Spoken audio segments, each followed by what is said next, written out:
Alors bonsoir à toutes et à tous, je suis très content d'être parmi vous ce soir à Lyon.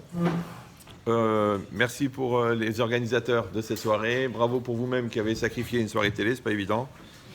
Donc le cours est dédié pour la Refoua Shelema de...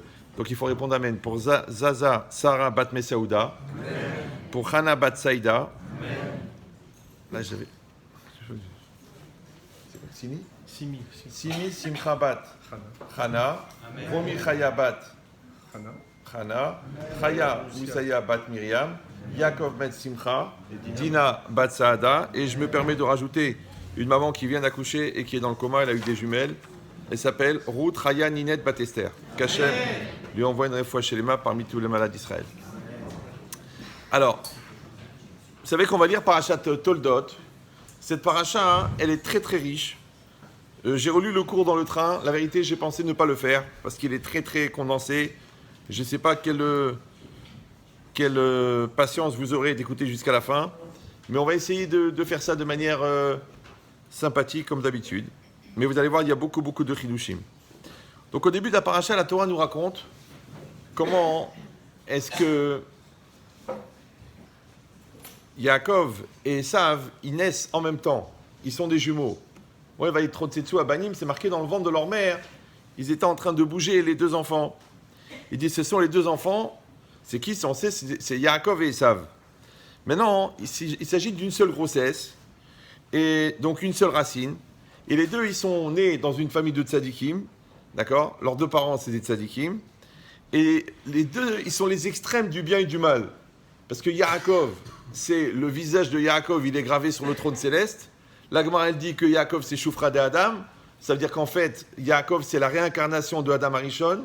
C'est-à-dire toutes les générations depuis Adam Arishon, c'était pour réparer, pour qu'il puisse venir au monde un homme comme Yaakov. Et Yaakov, il est le père d'Israël, il s'appelle Israël, c'est Béné Yaakov, il s'appelle Israël, d'accord? Et d'un autre côté, il y a Esav. Et Esav, c'est le contraire d'Israël. Tous les problèmes qu'on a depuis la création du monde, ça vient de Esav. Toutes les guerres, toutes les souffrances, tous les malaises. Donc comment les deux, ils ont pu naître, les deux dans une même famille, les deux dans un même couple, les deux dans un même ventre, les deux dans une même grossesse? Vous me suivez ou non? Si un homme il avait écrit la Torah, il aurait écrit, il y avait une famille de fous, des dégénérés, des psychopathes, ils ont eu un enfant qui s'appelait Esav. Tu aurais dit, oui, c'est normal.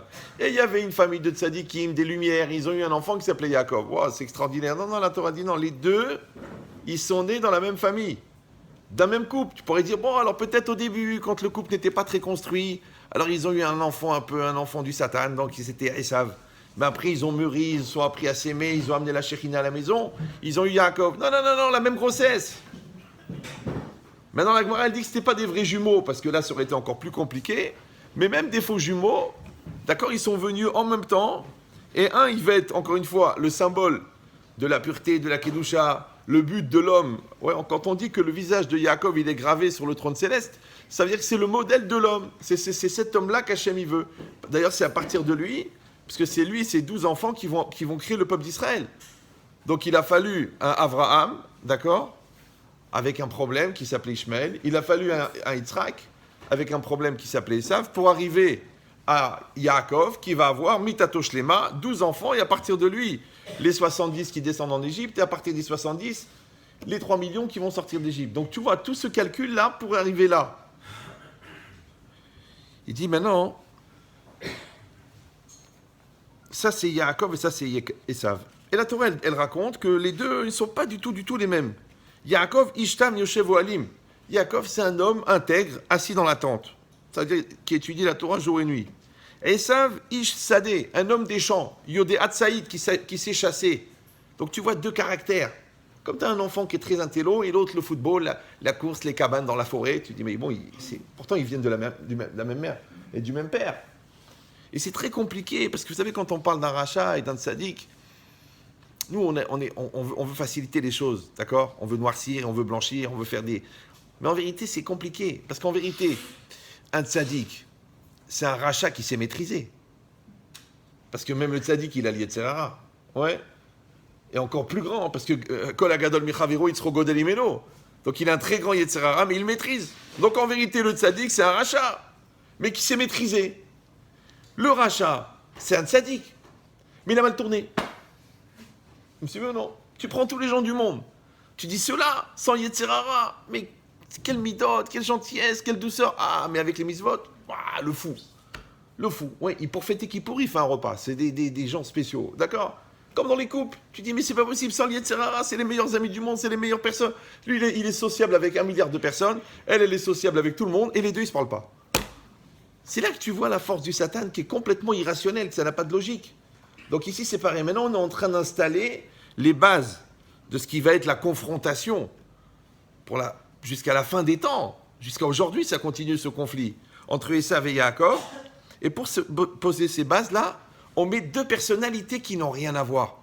Un qui est vraiment inscrit dans la spiritualité, c'est Yaakov. Yoshev Ohalim, toute sa vie, c'est la Torah. Et l'autre, il est dans les champs, il traîne, il se balade, il va, il chasse, il mange, il viole. C'est Esav, c'est le symbole de Esav. La matérialité, 100%. Alors comment c'est possible, les 2 extrêmes?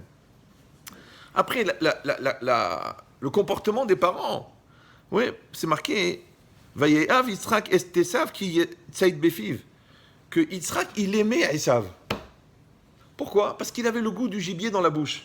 Il allait chasser Esav, il lui amenait à manger, il mangeait, il avait le goût du gibier. Tout ça, il va falloir expliquer, parce que là, on est juste dans la traduction. D'un autre côté, Verivka o Evet et Yaakov. Déjà, la Torah a posé que le père, il aimait Esav, et la mère, elle aimait Yaakov. Déjà, on sait très bien que c'est pas bien de faire des différences entre les enfants. Il faut les aimer tous pareils. La Gemara, elle dit qu'on est descendu en Égypte parce que Yaakov, il a préféré Yosef, pour vous dire un peu le... Donc les frères étaient jaloux, donc ils ont fait du Lachon Hara, tac, ils l'ont vendu. Regarde le Traloued, quand tu fais une différence entre les enfants. Celui-là, tu l'aimes, celui-là, tu l'aimes moins, celui-là, celui-là, il a le visage de ta belle-mère, tu le supportes pas. Mais le pauvre, c'est pas de sa faute. Donc, comment ça fonctionne? Après, la Torah, elle nous raconte que Yaakov, vous savez, aujourd'hui, Yaakov, c'est le symbole du Hémet. Parce que Vatiten Hémet les Yaakov. Et Hémet, c'est la vérité. Et on sait que dans cette paracha, Yaakov, il va recevoir la bracha. Mais vous le savez tous, vous l'avez étudié, vous avez lu l'histoire, vous avez vu le film, que Yaakov, il va obtenir la bracha par une tarboula. Il va se faire passer pour Esav, il va mettre les habits de Esav, il va dire qu'il est Esav. Pourquoi juste l'homme qui représente le Hémet, la vérité, il doit faire une tarboula pour obtenir une bracha? Premièrement. Et deuxièmement, quel genre de bracha tu penses que tu peux obtenir par une tarboula? C'est comme les gens qui volent toute la journée au téléphone et qui pensent qu'ils auront la bracha dans la parnassa. Faut pas rêver, non? Ok, je comprends que quelqu'un, il a froid, donc il installe des panneaux solaires. Celui-là, il est complexé, donc il se fait passer pour le président. Mais à un moment ou à un autre, celui-là, il manque d'air, donc il prend du CO2. Mais à un moment ou à un autre, ça va ressortir toute cette chra. Vous savez très bien que quand les toilettes débordent, c'est pas des roses qui sortent. C'est des saletés. C'est logique. Donc maintenant, pourquoi Yaakov qui est Ishtam, Yoshev Ohalim, lui qui représente le Hémet dans le monde, et maintenant il va, pour avoir la bracha, et la bracha, vous savez, c'est la continuité, il va être obligé de passer par un tralouette de mensonges. C'est bizarre. Et encore une fois, si ça marche, qu'est-ce qui va marcher? Quoi? Il va marcher quoi? Le sheker, il va marcher? Le mensonge, il va marcher? Et la Gemara, elle dit, Shikra Lokai, le mensonge ne tient pas. Kushtakai, la vérité, elle tient. Le mensonge ne tient pas. Donc c'était quoi l'idée de faire tout un tralouette pour obtenir une bracha qui, a priori, n'a pas d'avenir? Donc ça aussi, il faudra répondre. Après, on sait que Esav, il a vendu le droit d'aînesse. La Torah nous raconte que Esav, il est premier-né, il est Bechor. Maintenant, le premier-né, c'est lui qui héritait du rôle de la spiritualité. C'était lui le prêtre de la famille. D'accord? Maintenant, lui, Esav, il a vendu ce droit d'aînesse. Quel jour? Un jour, il était très très fatigué. D'accord? Pourquoi il était fatigué? Parce que ce jour-là, il avait volé, il avait violé et il avait tué. C'était une journée assez courante pour lui. Mais comme il n'était pas au meilleur de sa forme, parce que c'était le jour de la mort d'Avraham Avinu. Donc il était en deuil de son grand-père. C'est-à-dire il aurait pu faire mieux, mais ce jour-là, il était un petit peu halash. Il était un petit peu faible. Donc il a fait que ça. Quand il est rentré fatigué, d'accord, Yaakov, il lui a proposé, il lui a dit, je t'achète la Bechora, je t'achète le droit d'aînesse. Le droit d'aînesse, ça veut dire maintenant toute la responsabilité. Maintenant, tu crois que Esav, il s'est battu? Il a dit, à quoi ça sert? De toute façon, c'est quoi? C'est des hiyuvim, c'est des obligations. Et si tu fais ça, t'es hayav mita, et ça, t'es ça, et ça. Il a dit, ok, il l'a vendu de bon cœur pour un plat de lentilles. Ouais. Il a mangé, il était content, il était bien. Mais on dit que ce jour-là, il dit le Midrash, quand on dit qu'il a tué, il avait tué qui? Il avait tué Nimrod.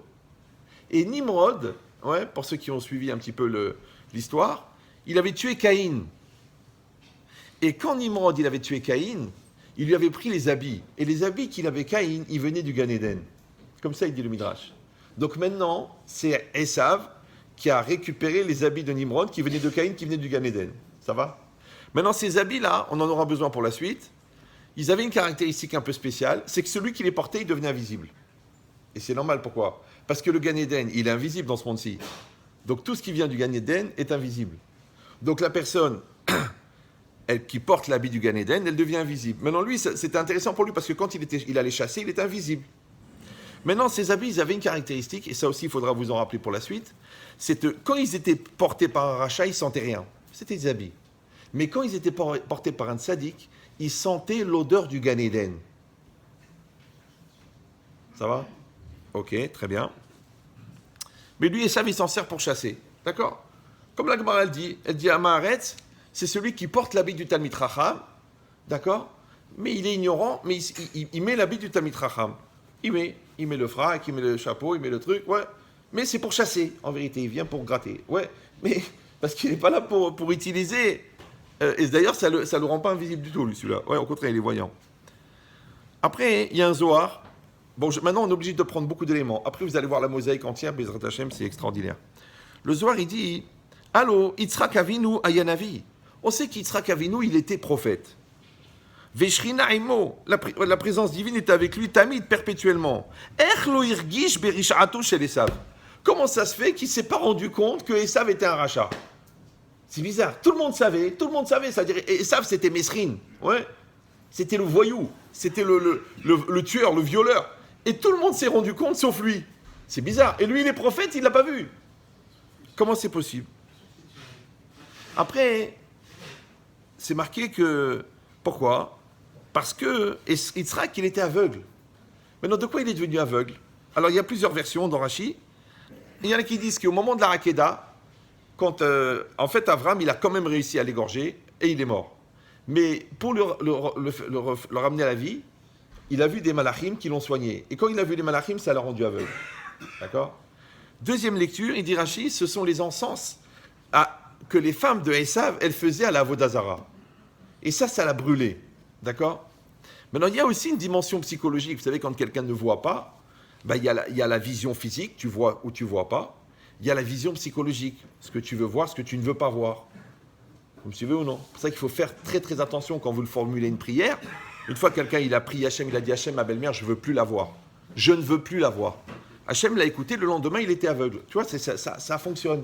D'accord? Mais c'est quoi l'idée? J'ai besoin des blagues pour savoir si vous suivez. Là, vous êtes à la limite du plat d'asperges, là, au niveau réactivité. on dirait du bouillon de poulet qui a gelé. Ça va, vous êtes bien? Vous savez que le cerveau n'est pas une option chez nous, hein, c'est obligatoire. Il y a d'autres, c'est une option, mais nous, c'est obligatoire. Non, parce que Rav Israël Salanter, il dit, le premier interdit de la Torah, c'est d'être bête. Asur liot kessil. Alors, il y en a, une fois, il m'a demandé, un chacham comme ça, il m'a dit, Mechina, va les faux zekatou. Je dis, sur ton front, Hamar. Ok, tu veux savoir où c'est marqué dans la Torah qu'il ne faut pas être bête.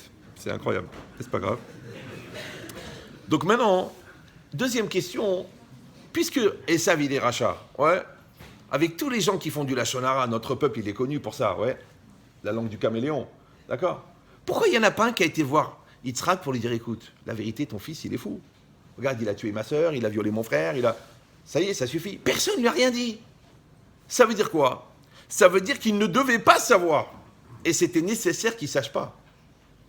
Donc ça aussi, c'est une forme d'aveuglement.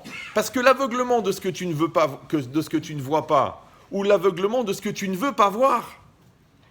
Parce que quand toi, tu es Yitzhak Avinu, que tu as été un korban pour Hachem, que tu es mort pour Dieu, et que ton fils, il t'amène des femmes qui font la Avodazara dans ta maison. Je vous rappelle que Yaakov Avinu, le tzaddik, il est parti chez Lavan. Qui c'est qui est resté à la maison? Le rachat. Je sais pas, c'est difficile. Ouais.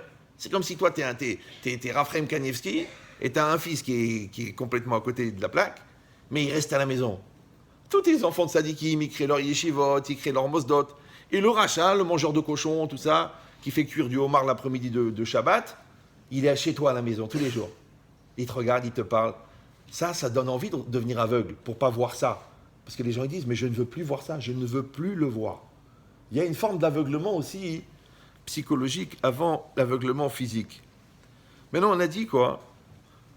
Le scénario, qu'est-ce qu'il aurait dû être? On va dire dans l'absolu. Encore une fois, Yitzhak et Rivka, c'est des tzadikim. Il n'y a pas à dire, il n'y a pas une fois dans la Torah où on parle d'une avéra de Yitzhak et de Rivka. Les deux, ils ont 2 enfants. D'accord. Ces 2 enfants, normalement, ils auraient dû être 2 tzadikim. Vous me suivez ou non? Parce que les pommiers font des pommes, les poiriers font des poires, et les hmariers font des hmar. D'accord? Donc, ils auraient dû avoir 2 tzadikim. Ces 2 tzadikim-là, eh ben, ils auraient dû être là pour accomplir la volonté d'Hachem. C'était quoi l'accomplissement de la volonté d'Hachem? Eh ben, il dit le Zohar, pour Yaakov, c'était d'aller chercher la Kedusha dans la Kedusha, Ishtav Yoshev Ohalim, c'est-à-dire qu'il va faire une avoda de Rouhaniout, Barouhaniout, il reste dans la tente, il étudie la Torah, il amène les Hidushim et il est mégalé le Harizal, ouais. Mais il y en a un autre qui, lui, il va aller chercher ce qu'on appelle Nitzutzot Shebehomer, d'accord, les étincelles qu'il y a dans la matière. Il va aller dans la matière, il va aller dans la confrontation avec la réalité et il va aller chercher la spiritualité. Donc, Ish Sadeh, un homme des champs, ouais, dans le côté positif, ça voudrait dire un homme qui va être dans la réalité, qui va être dans la matière, qui va dans le travail et qui va faire le Kiddush Hashem à l'extérieur. Par contre, Yaakov, lui, il fait le Kiddush Hashem à l'intérieur. Et c'était bien. Donc, à ce moment-là, Yodé Hatzaïd, c'était quoi qui savait chasser? Il dit le Zohar, il savait attraper les étincelles de spiritualité qui sont dans la matière, qui c'est pas évident pour tout le monde. Évidemment, il y en a un qui aurait épousé Rachel et l'autre, il aurait épousé Léa. Et il y aurait 6 garçons qui seraient nés de l'un et 6 de l'autre. Donc les 12 tribus, elles seraient venues, 6 de l'un, 6 de l'autre. Et dans le service divin, il y aurait 6 tribus qui auraient été entièrement consacrées à l'étude de la Torah, et d'autres qui auraient eu la charge d'aller faire cette spiritualité, mais dans le monde matériel. Ok, et tout aurait été très bien. Le problème, c'est que ça ne s'est pas passé comme ça. Voilà, c'est une grave maladie, ça s'appelle le libre arbitre, d'accord? Et Esav, non, il a choisi autre chose, parce que lui, il devait aller chercher la spiritualité qu'il y a dans la matérialité. Vous me suivez ou non? Le problème, c'est qu'il y en a qui s'arrêtent en chemin. Vous me suivez ou non? Toi, tu dois manger Shabbat, lire votre Shabbat. Mais tu peux manger pour manger. Tu peux boire un peu d'alcool pour te détendre, pour avoir des hidushim, ou tu peux te déchirer la gueule à la vodka. Et quand la vodka, elle rentre, le kavod, il sort. Vodka, kavod, c'est les mêmes lettres. D'accord? Donc, soi-disant, c'est les revots de Shabbat, en vérité, tu fais un coma éthylique. En fait, tu es un alcoolique. Ouais. Bon, tu peux le faire à la Mahia aussi, hein. À la Bourkha aussi. Mais c'est de l'alcoolisme. Tu dis non, c'est pour le Shabbat, pour le Shabbat, pour le Shabbat. Ouais, bien sûr. Donc, c'est pareil dans tout. La femme, quel est le défaut majeur de la femme? Vous savez ou non? Non? C'est qu'elle est belle. Donc, comme elle est belle, un homme, il peut épouser une femme pour ses qualités morales.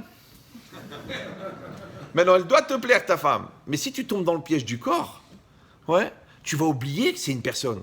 Les goïms, ils ont renoncé déjà. Ouais, eux, ils disent l'objet du désir. C'est-à-dire, dans la relation, il y a l'homme et l'objet. La personne est l'objet. Et la femme, c'est l'objet. D'accord? Mais non, ils étaient tellement loin dans le vice de la femme-objet que même la femme, maintenant, elle se sent honorée d'être un objet. Ça s'appelle la mode. Ouais. Mais toi, t'es une personne, t'es pas un objet. Est-ce que moi, je me balade avec un décolleté? Ou un pantalon fendu? Est-ce que je me fais épiler ou là je m'arrange? Mais non, pourquoi?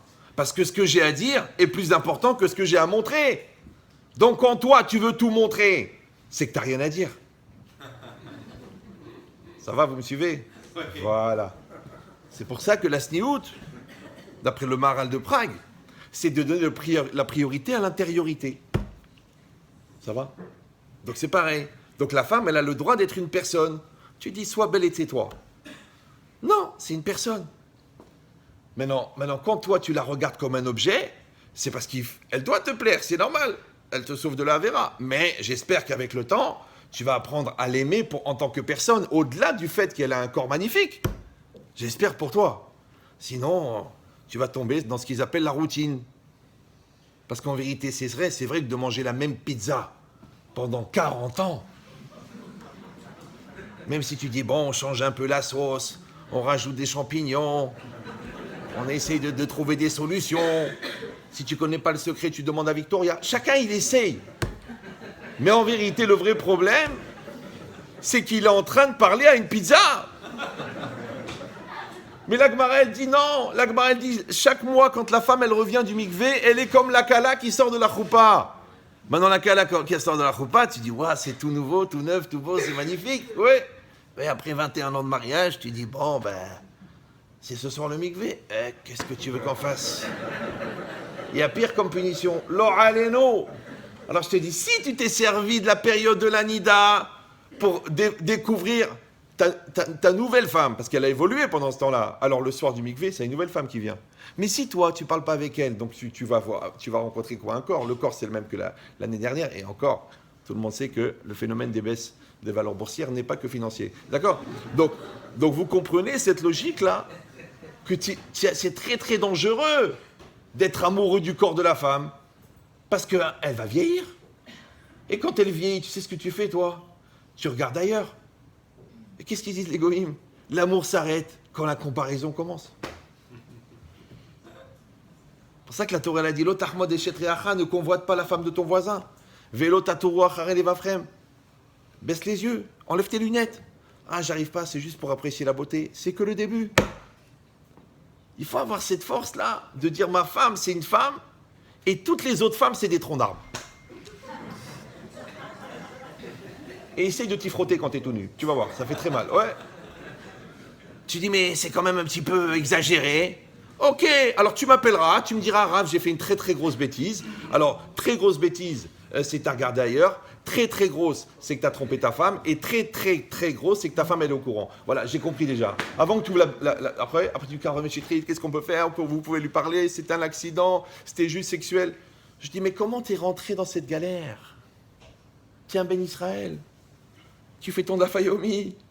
Qu'est-ce que tu as été regardé là-bas? C'est ça ton problème. Si tu avais été marié avec la personne de ta femme, tu n'aurais pas été regardé une autre personne parce qu'elle est unique. Mais si tu es marié avec le corps de ta femme, c'est très dangereux. Les parents, c'est pareil. Vous savez que les 3/4 des gens qui souffrent de plus d'un an de la perte de leurs parents, c'est-à-dire qu'ils n'arrivent pas à faire le deuil, c'est parce qu'en fait, ils étaient avec les parents physiques.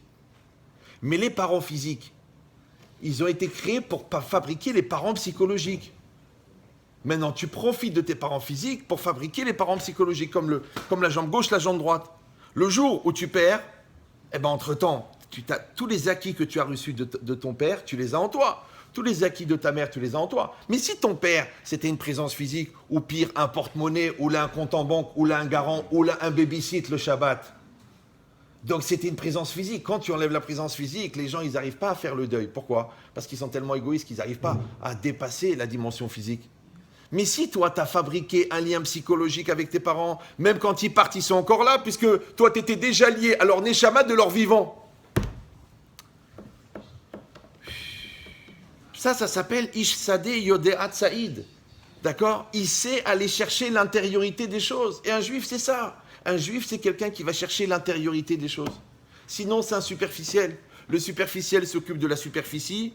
La superficie, c'est de la matière. La matière, elle a été créée. Tout ce qui a été créé a un début. Et tout ce qui a un début a une fin. Donc, les gens superficiels, ils sont condamnés à que tout se termine rapidement. Donc, si tu as basé ton couple sur le superficiel, il va se finir rapidement. Si tu as basé ton amitié sur le superficiel, dès qu'il n'y a plus d'intérêt, il disparaît. Si tu as basé ta relation avec les parents sur le superficiel, quand ils ne te donnent plus d'argent, t'arrêtes de les appeler pour les fêtes. Mais c'est honteux. Oh, écoute, je suis vachement occupé, mais tu pourras aller les voir. Ah, attends, ils habitent en face, c'est compliqué. Puis en plus, de toute façon, elle ne comprend rien. Elle a Alzheimer. À quoi ça sert de rester assis devant une femme qui ne te reconnaît pas? Je te rappelle, JH2, ça veut dire jeune Hmar au carré, que toi, jusqu'à au moins 6 mois, tu étais Alzheimer, puisque tu ne reconnaissais pas les gens qui étaient devant toi.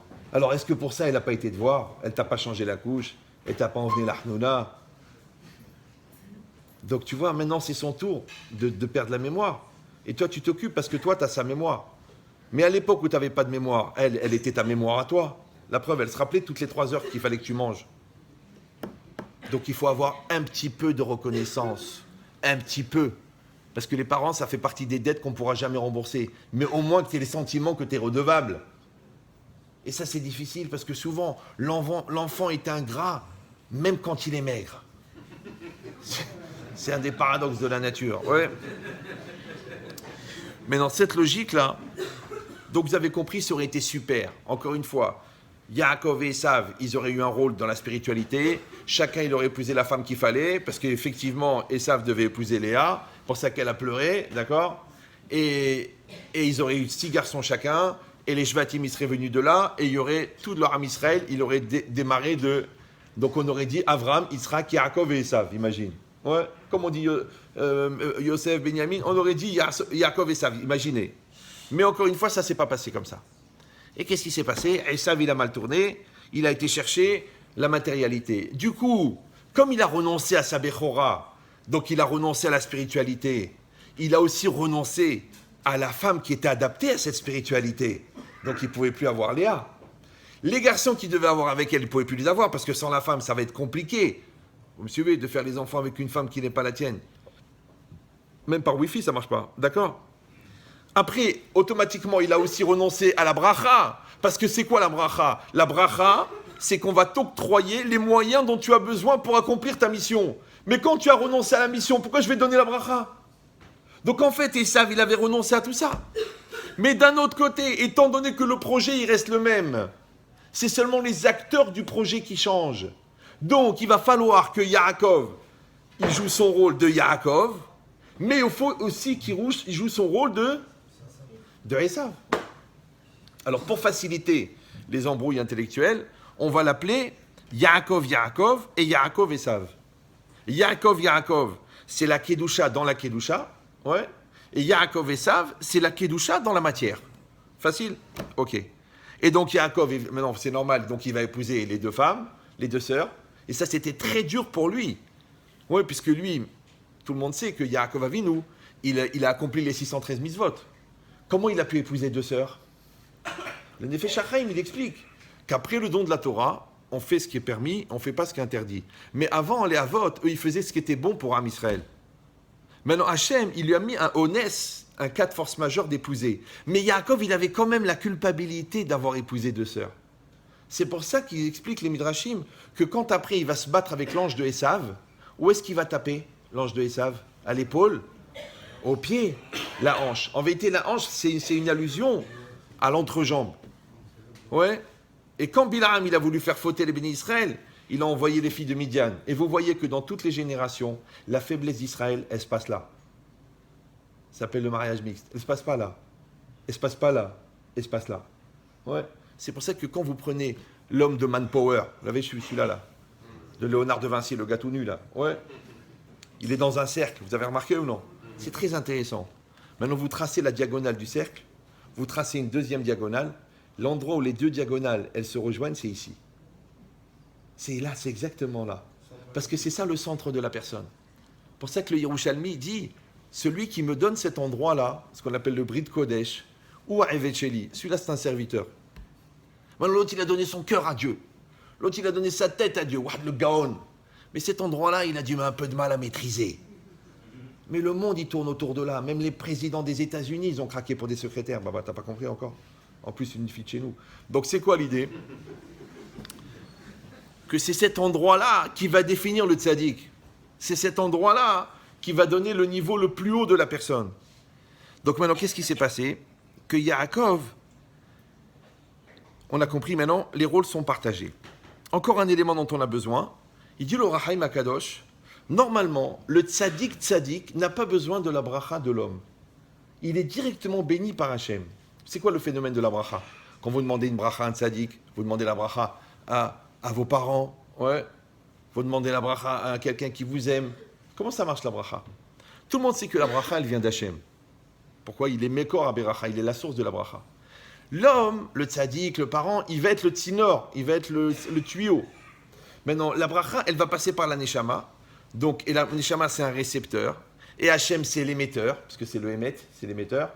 Il reçoit la bracha, il met la main. C'est pour ça qu'on doit mettre la main sur celui qu'on bénit. Parce que c'est comme le courant électrique, pour qu'il passe. Ouais. C'est comme si tu mets 2 doigts dans la prise et 2 doigts dans la bouche de ta belle-mère. Tu vois que le courant passe. Elle est toute excitée, là. elle qui se plaint toujours de jamais être au courant, eh ben voilà. Ce qu'on appelle une belle-mère branchée, d'accord? Mais l'homme, il est conducteur de courant. Donc de la même manière que l'homme, il est conducteur de courant, il est conducteur de bracha. Donc la bracha, elle va arriver chez la personne sur qui le tzaddik, il a mis la main. Maintenant, cette logique, c'est quoi? C'est qu'en fait, c'est la bracha d'Hachem qui passe par les parents. Vous me suivez ou non? Il dit, mais ça, il dit le Rahaim, pour un tzaddik gamour, il n'a pas besoin d'une bracha par un tzaddik ou par les parents. Il reçoit la bracha directement d'Hachem. Donc il faudra aussi s'en rappeler pour la suite des calculs. Ensuite, c'est marqué que Yitzhak, il a vieilli, ouais, il a décidé de bénir Esav. Qu'est-ce qu'il a fait? Il a dit, mon fils, tu vas aller chasser pour moi, tu vas revenir, ta mère, elle va cuisiner, et tu vas me présenter, je vais manger, et après, je te fais la bracha.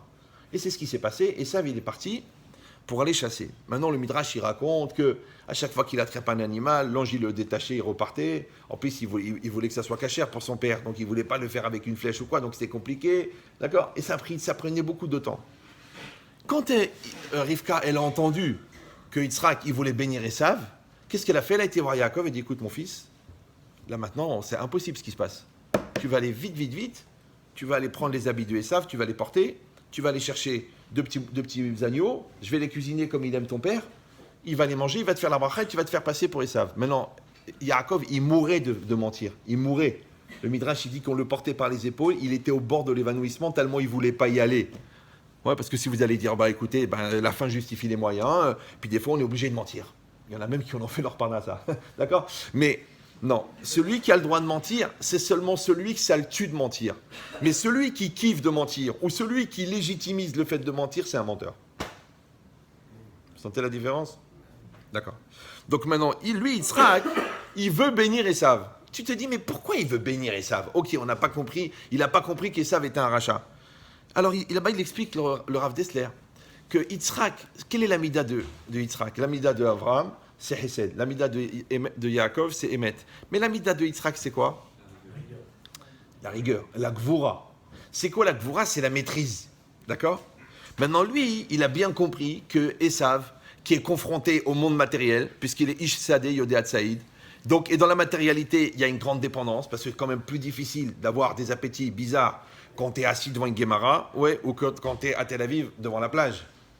Donc, puisque Esav, lui, il va être dans le chomer, il va être dans la matière, donc il va avoir plus besoin de Gvura. Et comme lui, Yitzhak, il est Gvura, donc il veut bénir son fils pour que son fils il puisse tenir devant l'épreuve. Facile à comprendre. Ça, c'est le mental qu'il a, Yitzhak, pour y arriver. Maintenant, lui, pour ça que c'est marqué Tsaïd Befiv, il avait le gibier de son fils dans la bouche. Et Rachid explique là-bas qu'en vérité, Tsaïd Befiv, ça veut dire gibier dans la bouche, ça veut dire chasseur dans la bouche, ça veut dire aussi chasseur par la bouche. Chasseur par la bouche, ça veut dire qu'Esav, c'est un beau parleur. Esav, c'est un manipulateur. Esav, c'est quelqu'un qui savait raconter des histoires. Ouais. Donc, par la parole, il faisait croire à son père qu'il était tzaddik. D'accord? Par exemple, il dit Rashi, il lui demandait est-ce qu'on doit faire le maaser sur le sel? Ce qu'on appelle une question de rachat. Ouais. Une fois, on était à la yeshiva, et il y a un gars qui est arrivé d'un peu nulle part, un clochard, bon, il ne savait pas où dormir, il est venu à la yeshiva. Bon, c'était un Israélien, il avait perdu ses papiers, il se baladait comme ça. Et puis on était à table et tout, à midi, et il a demandé Ami Moutar, les chaînes Berkat Amazon, est-ce qu'on a le droit de fumer pendant le Berkat Amazon? Ben non, le gars, il peut fumer avant, il peut fumer après, il n'est pas obligé de fumer pendant le Berkat. Alors moi, j'ai attrapé les gens de la yeshiva, je leur ai dit planquez tous vos portefeuilles.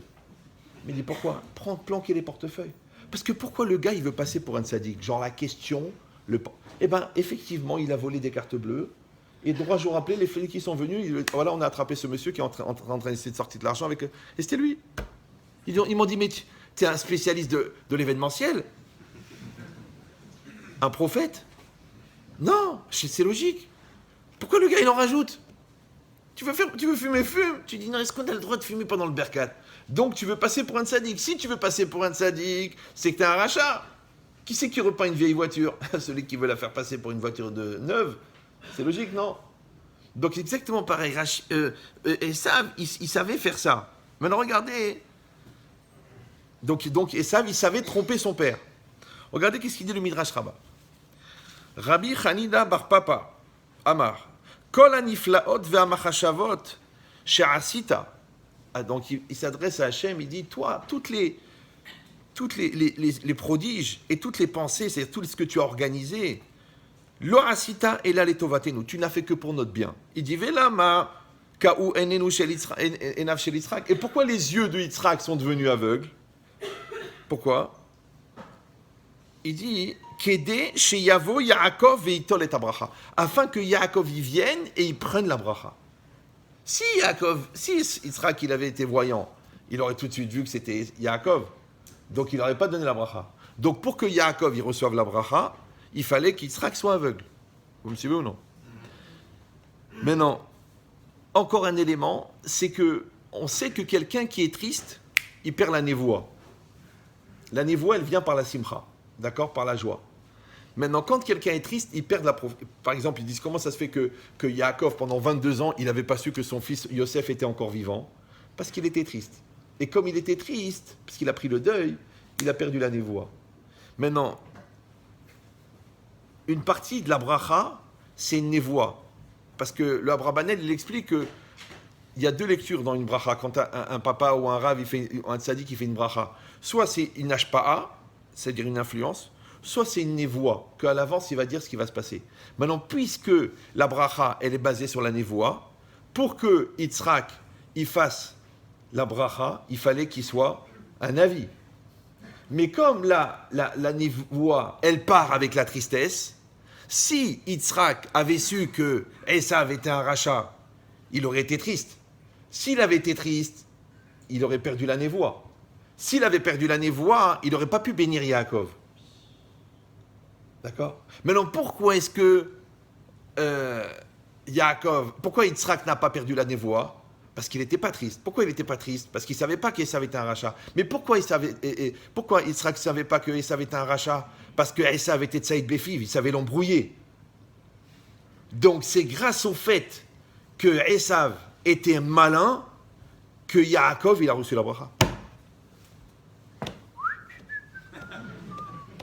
Vous avez compris ou non? C'est que le malin, quand il fait le malin, même quand il fait le malin, ça profite au tzaddik. Alors que lui, il dit, j'embrouille tout le monde. Plus t'embrouilles, plus tu perds. Parce que même lui, le fait d'être malin, c'est parce que s'il n'avait pas été malin, il aurait été grossier. S'il avait été grossier, son père, il aurait dit, mais t'es un rachat. S'il avait été rachat, il aurait été triste. S'il avait été triste, il n'aurait pas pu bénir Yaakov. Donc tout ça, c'est ça ce qu'il a dit. Ouais. Toutes les Rabbi Hanina bar Papa, ouais, Kol aniflaot, v'amachashavot, c'est tout ce qu'Hachem il a fait pour que Yaakov il reçoive la bracha. Après, ça va encore plus loin, que même si maintenant Yitzhak, il veut bénir, ouais, il a devant lui Yaakov, mais lui il croit que c'est Esav, parce que Yaakov il lui a dit qu'il était Esav. Mais c'est un peu compliqué, pourquoi? Parce que au moment où Yitzhak il est en train de faire la bracha, il pense à qui? Il pense à Esav. Donc, et la bracha, elle va d'après la kavana, d'après la pensée. Donc, elle va aller chez Esav, même si tu as Yaakov devant toi. C'est comme si moi, je m'appelle David, et quand le mec il va pour me faire le chèque, je lui dis, tu sais quoi? Makraïm. Mais si je Makraïm, tu ne peux pas l'encaisser parce que tu t'appelles David. Donc, la bracha, c'est un chèque. Elle va d'après quoi? D'après l'orientation que tu lui as donnée. L'orientation, c'est quoi? C'est la pensée. Donc, à quoi ça lui sert à Yaakov de se faire passer pour Esav? Puisque de toute façon, étant donné qu'il va penser à Esav, Yitzhak, donc il va bénir Esav, donc Yaakov n'aura pas la bracha. Alors, pourquoi cet arbre-là? Ça sert à rien. Ouais. Ah, il dit le Zohar. Er lo irgish berishato shel Esav ve'u ayanavi. C'est la même question. Ouais. Pourquoi est-ce qu'Yitzhak, il n'a pas ressenti que Esav était un rachat alors qu'il était prophète? Mais là, il y a une autre réponse. Elle est très forte, cette réponse. Vous êtes bien là, vous êtes fatigué? Parfait, on est bien. Parce que le cours n'a pas vraiment commencé. Regardez cette réponse, comment elle est belle. Moi, à l'époque, elle m'a rendu cinglé. J'espère que vous, elle ne va pas vous rendre cinglé. Il dit, regardez bien. Le Zohar, il dit, chez Mina Shamaim, du ciel, et Elimu Memeno Maase Esav. On a caché, on a rendu invisibles les actes de Esav. C'est-à-dire qu'Hachem, il a organisé que Yitzhak ne connaisse pas les actes de Esav. D'accord? Donc vous avez compris qu'aveugle, c'est pas seulement qu'il était aveuglé physiquement, mais il était même aveuglé psychologiquement. Comme on dit, l'amour est aveugle. Tout le monde sait que ton Hatan c'est un voleur, mais toi tu dis non, c'est parce que vous êtes jalouse. Ok, d'accord. Il dit Shemila Shamaï Me'elimu Memeno Ma'ase Esav. Regardez bien, et là c'est là que c'est compliqué. Kede chez Idbarech Yaakov, chez lo midarto chez Yitzhak et la midarte de Kutsha Berichou. Bon, je vais traduire. Je rappelle la situation. Si vous voulez rester, si vous voulez partir, apprenez l'hébreu. Si vous voulez rester, apprenez l'arabe. Mais apprenez une langue. Donc, comme dit Marine, il ne faut pas se voiler la face. Alors, ça veut dire quoi? Pourquoi est-ce qu'Hachem, il a caché les actes de Esav à Yitzhak afin que Yaakov soit béni chez l'omidato de Yitzhak, mais pas selon la conscience de Yitzhak, et la midarte de Kutsha Berichou, c'est-à-dire selon le da'at, l'intention, la conscience d'Hachem. Alors attention, ça c'est très très important. C'est quoi la conscience? Vous parlez français, non? Voilà. La conscience, c'est un arc électrique établi entre toi et la réalité. Par exemple, là, vous êtes conscient. Moi, je suis conscient. Vous êtes conscient. Maintenant, quelqu'un, il peut être là et ne pas être conscient. Ah, on dit en français, mais t'es inconscient. Maintenant, il est conscient, il n'est pas conscient. Comme en français, on dit voir sans voir. Tu sais, tu passes devant quelqu'un, il dit alors, tu dis pas bonjour? Excuse-moi, je t'ai pas vu. Comment tu m'as pas vu? Je suis passé devant toi. Il dit je t'ai vu sans te voir. Maintenant, si tu vois si un copain il passe et tu le vois sans le voir, c'est pas très grave. Mais le jour où tu vois plus ta femme, c'est dangereux. Le jour où tu vois plus tes enfants grandir, c'est dangereux. Pourtant, tu les vois, mais tu les vois sans les voir. Vous me suivez ou non? Maintenant, or, c'est quoi voir? Voir, c'est porter son attention. Voir, c'est être lié. Ça s'appelle conscient. Quand tu es conscient, tu es lié à la réalité avec laquelle tu es conscient. En physique quantique, on dit une réalité n'existe qu'en fonction de la conscience que tu en as. Vous me suivez ou non? Maintenant, toi, tu pries, tu dois avoir la kavana, parce que tu dois être conscient que tu es devant Dieu. Sinon, tu parles au mur. Et la vérité, un gars qui parle 3 fois par jour au mur, il faut qu'il consulte. Et là-bas, Dalifnemi Ataromet, tu sais que tu parles à Dieu. Ça s'appelle le Da'at. Vous me suivez ou non? C'est pour ça que la Gemara elle dit En Aniout Karniout Da'at. Il n'y a pas de pauvreté pire que le Da'at. Si quelqu'un n'a pas de Da'at, ce qu'on appelle un tumble, un brel, un ahmar. Si l'ahmar, il est ahmar, tu dis bon, mais c'est pas grave, il met les tefilines. Bien sûr, même les singes, on peut leur mettre les tefilines. Ouais. Non, il faut qu'il y ait le Da'at. Il faut qu'il y ait le Da'at. Maintenant, le Da'at Torah que tu apprends dans la Gemara, le Da'at professionnel que tu travailles avec attention, le Da'at parental, que tu fais attention à tes enfants, le Da'at marital, que ton seul souci c'est que ton conjoint il soit heureux.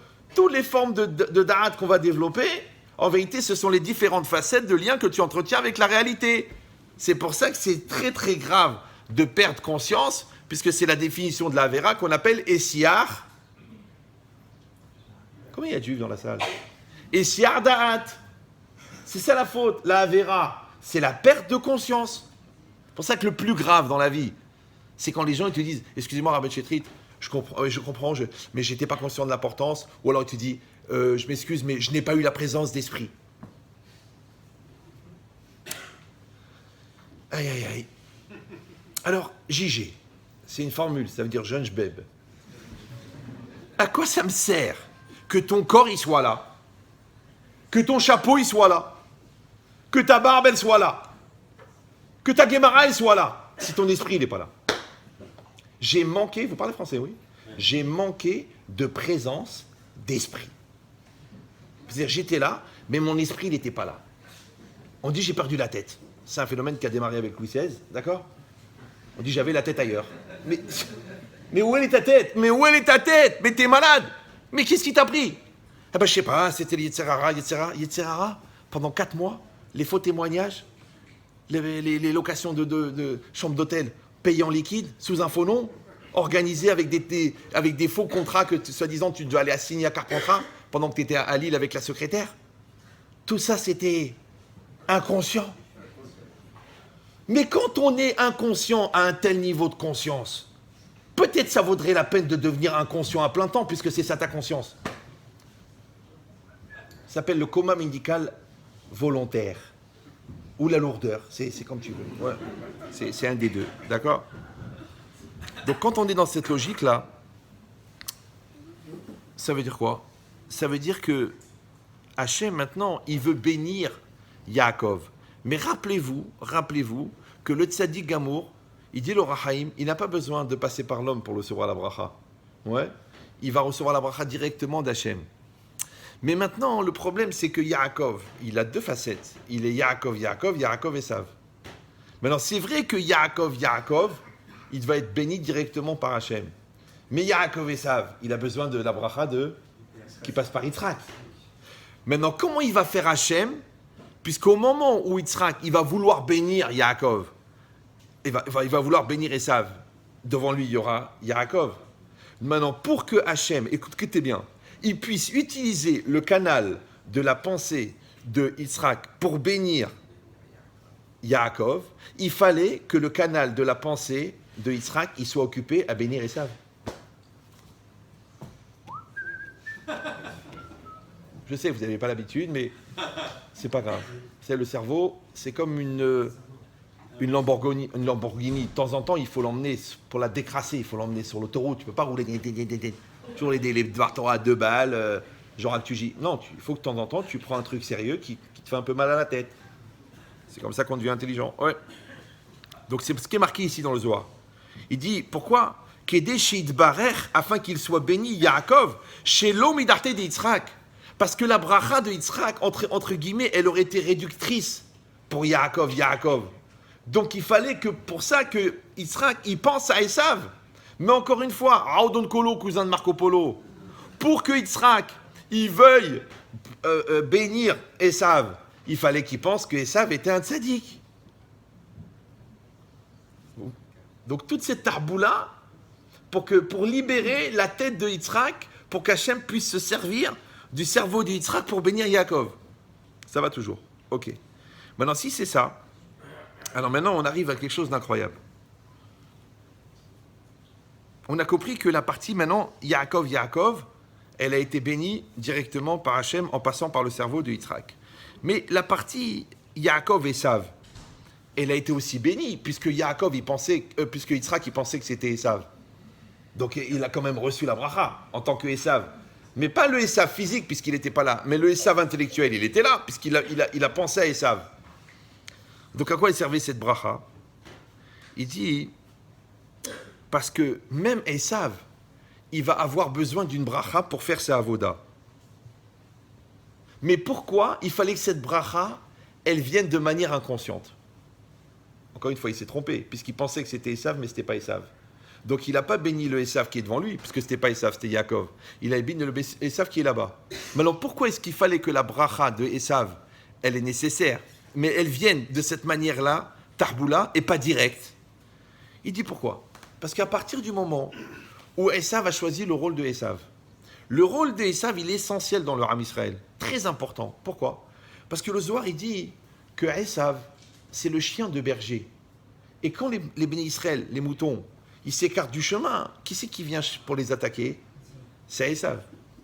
Quand les bénis Israël, ils ont eu un doute dans le désert, Haïm Hashem Bekirbeno, Haïm Olo, qu'est-ce qu'il a, Hashem il a fait? Va y avoir Amalek. Donc Amalek, c'est un descendant de Esav. C'est quoi son rôle? C'est l'antisémite. Mais l'antisémite, Baba, je te rappelle que c'est le conservateur du sémite.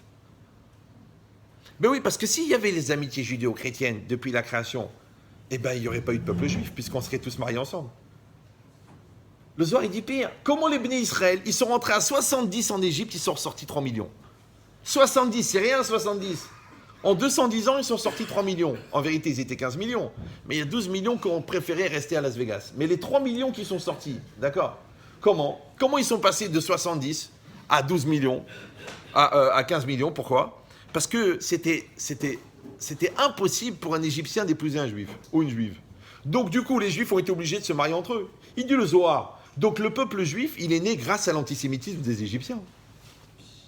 Maintenant, comment les bénis d'Israël, quand ils étaient dans la galoute, ils ne se sont pas mélangés? Parce que le gars, il est antisémite. Donc il leur a dit, vous faites un ghetto.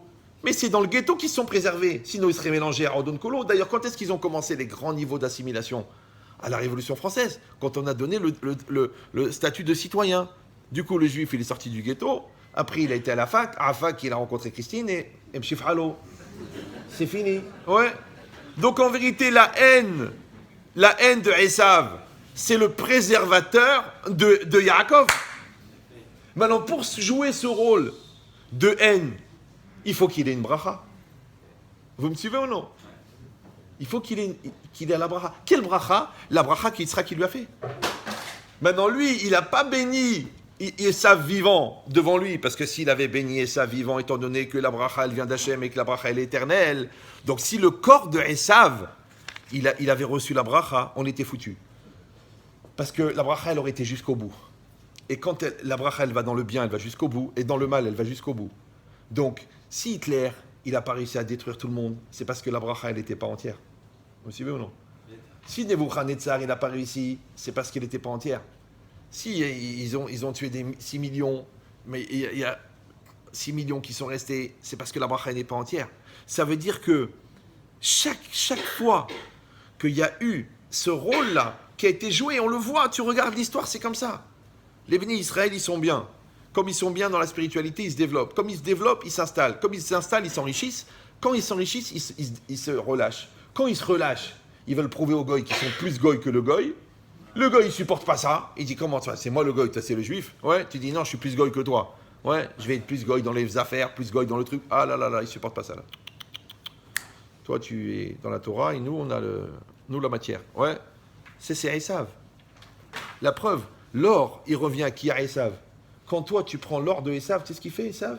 Écoutez bien. Hein. Il va tuer les gens, il leur prélève leurs dents. C'est un truc bizarre. Ils ont emmené les déportés d'Auschwitz, ils les ont ramenés à Varsovie pour aller déterrer des gens qui ont été enterrés il y a 100 ans pour enlever les dents en or. Mais qui c'est qui a fait ça? Ils avaient déjà pris tout l'or de l'Europe. Ils avaient pris, parce que chaque pays devait prendre tout l'or et le donner au Reich. Ouais. Et ça, c'est vraiment le sommet. C'est très, très intéressant. Une fois, j'ai dit ça à un antisémite. Je lui ai dit, mais je ne comprends pas. Qu'est-ce que vous dites, vous? Vous dites que les Juifs, ils sont intéressés par l'argent. Vous dites que les Juifs, ils veulent envahir le monde. Le protocole des Juifs de Sion. Et vous dites que les Juifs, ils sont cruels. Parce qu'ils tuent des enfants pour faire les matzot. C'est comme ça qu'ils parlent entre eux. Ouais. Je dis, mais réfléchis bien. Qui c'est qui a été le plus sanglant de tous les sanglants? C'est les nazis. Ils ont tué des millions et des millions de personnes. Vous savez qu'il y avait un village, pour s'amuser, ils prenaient les bébés, ils leur éclataient la tête contre un mur. Ils ont tué 450 bébés là-bas. Ouais, des endroits, il y avait du sang jusqu'aux genoux. Tellement ils ont égorgé, tellement ils ont... C'est-à-dire que c'est des sanguinaires, mais t'as même pas idée. Pour s'amuser, c'est ce qu'ils faisaient dans des camps. Ils mettaient des gars dans des tonneaux avec de la glace, vivants, tout nus, et quand c'était gelé, ils les mettaient comme ça debout, et ils faisaient une boule de glace, ils jouaient aux quilles avec des gens vivants. C'est-à-dire que si tu veux parler de cruauté, le nazi, c'est le top. Ouais. D'ailleurs, c'est pour ça qu'il a fait fureur, d'accord? Au niveau de l'argent, mais toute la guerre, ils ont fait pour taper de l'argent. Ils n'ont pas arrêté de taper les œuvres d'art, l'argent, l'or. Je te dis, ils ont pris les dents, ils ont pris les bijoux. C'est-à-dire que c'était ça leur but, c'était de pomper le fric. Ouais. Au niveau de la cruauté. Et qu'est-ce qu'ils ont voulu? Envahir le monde. C'était ça le but du Reich, c'est d'envahir le monde. Donc si tu réfléchis bien, c'est un peu violent. Vous êtes bien là ou non? Excellent. La définition du juif selon le nazi, c'est le nazi. Le juif, la définition du juif d'après le nazi. Comment le nazi l'a dit? Il a dit le juif, c'est quelqu'un qui cherche l'argent. Ils ont cherché l'argent. C'est quelqu'un qui va envahir le monde. Ils ont envahi le monde. C'est quelqu'un qui est cruel. Ils ont été d'une cruauté incroyable. Donc en vérité, la définition du nazi, du juif d'après le nazi, c'est le nazi. Vous me suivez ou non? Oui. Maintenant, je vais vous dire une chose maintenant, mais il faut me promettre que vous n'allez pas l'utiliser contre des gens que vous aimez. Vous êtes capable de faire ça ou non? Je ne parle pas des rancuniers, les autres. Écoutez bien ça, c'est un peu violent. Quand vous voulez savoir qu'est-ce que quelqu'un se reproche, vous regardez ce qu'il vous reproche. Vous me suivez ou non? Ouais. Donc si toi tu aimes le sang, tu vas dire à l'autre, ouais, il tue des enfants pour faire des matzot. Mais t'as vu un peuple plus rahman que les bénis Israël, qui sont mis Halel Shabbat pour sauver la vie, tu crois qu'ils vont tuer des bébés pour faire des matzot? D'accord. T'as vu un peuple plus généreux? Là, toutes les campagnes, 500 000 euros, 700 000 euros, 1 million d'euros, 4 millions d'euros, 7 millions d'euros. Ouais. Les autres, ils font un téléthon pour ramasser 1 million. Ouais. Nous, c'est tous les soirs. Les gars là. Tu dis, mais c'est qui ce gars-là? C'est pas possible. D'accord. Donc, Baruch Hashem, la générosité incalculable. Je me rappelle, il y avait une école catholique juste en face de la yeshiva. Une fois, ils ont augmenté la scolarité de 10 euros, non, 10 francs par an. Ils ont fait une manif, les parents. Nous, c'est 100 euros par mois, c'est normal. C'est même pas tu n'es pas content, tu vas ailleurs. On dit rien, on baisse la tête et on marche avec notre Magen David. Donc vous avez compris l'idée qu'en fin de compte, Esav, dans sa haine, il a un rôle de préservateur. Pour pouvoir accomplir ce rôle de préservateur, il fallait qu'il ait une bracha. Mais cette bracha, il l'a reçue de Yitzhak en tant que Esav. Mais ce n'est pas le Esav physique qui était devant lui. C'était le Esav intellectuel, c'était le concept de Esav, puisqu'il pensait que c'était Esav. Donc le concept de Esav, il est devenu une source de bracha pour préserver les Bnei Israël. Mais si Chas Veshalom, c'était le vrai Esav qui avait reçu la bracha. Donc quand il aurait été dans l'extermination, il aurait été jusqu'au bout, puisqu'il aurait eu la bracha de Yitzhak. Maintenant on va dire, ok, donc on a compris que Yaakov, il a été béni en tant que Yaakov. Esav, il a été béni en tant que Esav, mais pas physiquement Esav, intellectuellement Esav. Mais pourquoi, on avait demandé, mais pourquoi est-ce que Yaakov, il était obligé de porter les habits de Esav? Ça ne servait à rien, puisque de toute façon, son père était aveugle. Donc même s'il était venu en sac en plastique, ouais, alors ça ne servait à rien. Oui, vous savez, il a mis des pots ici, parce que comme Esav était très poilu, ouais. Alors que Yaakov, lui, n'était pas du tout poursuivi par la police, mais il avait la police, d'accord? Donc sa mère, elle lui a dit, tu vas mettre les poils ici, tu vas mettre une peau ici, des pots ici, tu vas mettre les habits de Esav, d'accord? Donc qu'est-ce qui s'est passé? Il est rentré avec les habits de Esav. On a demandé à quoi ça servait, puisque de toute façon, Yaakov, il est, Esav et Yitzhak, il est aveugle. Mais, alors qu'est-ce qu'on a dit tout à l'heure? Que ces habits-là, Esav, il les avait eus en tuant Nimrod. Nimrod, il les avait eus en tuant Caïn. Et ils venaient du Gan Eden. Et qu'est-ce qu'on a dit? On a dit que ces habits-là, quand ils étaient portés par un tzaddik, ils sentaient... Qu'est-ce qui s'est passé? Quand Yaakov il est rentré dans la tente, Yitzhak, il pensait que c'était Esav. Et qu'est-ce qui s'est marqué? Vaïrach, Reach Gan Eden. Il a senti l'odeur du Gan Eden. Maintenant, pour lui, c'était Esav. Donc, ça l'a conforté dans l'idée que Esav est un tzaddik.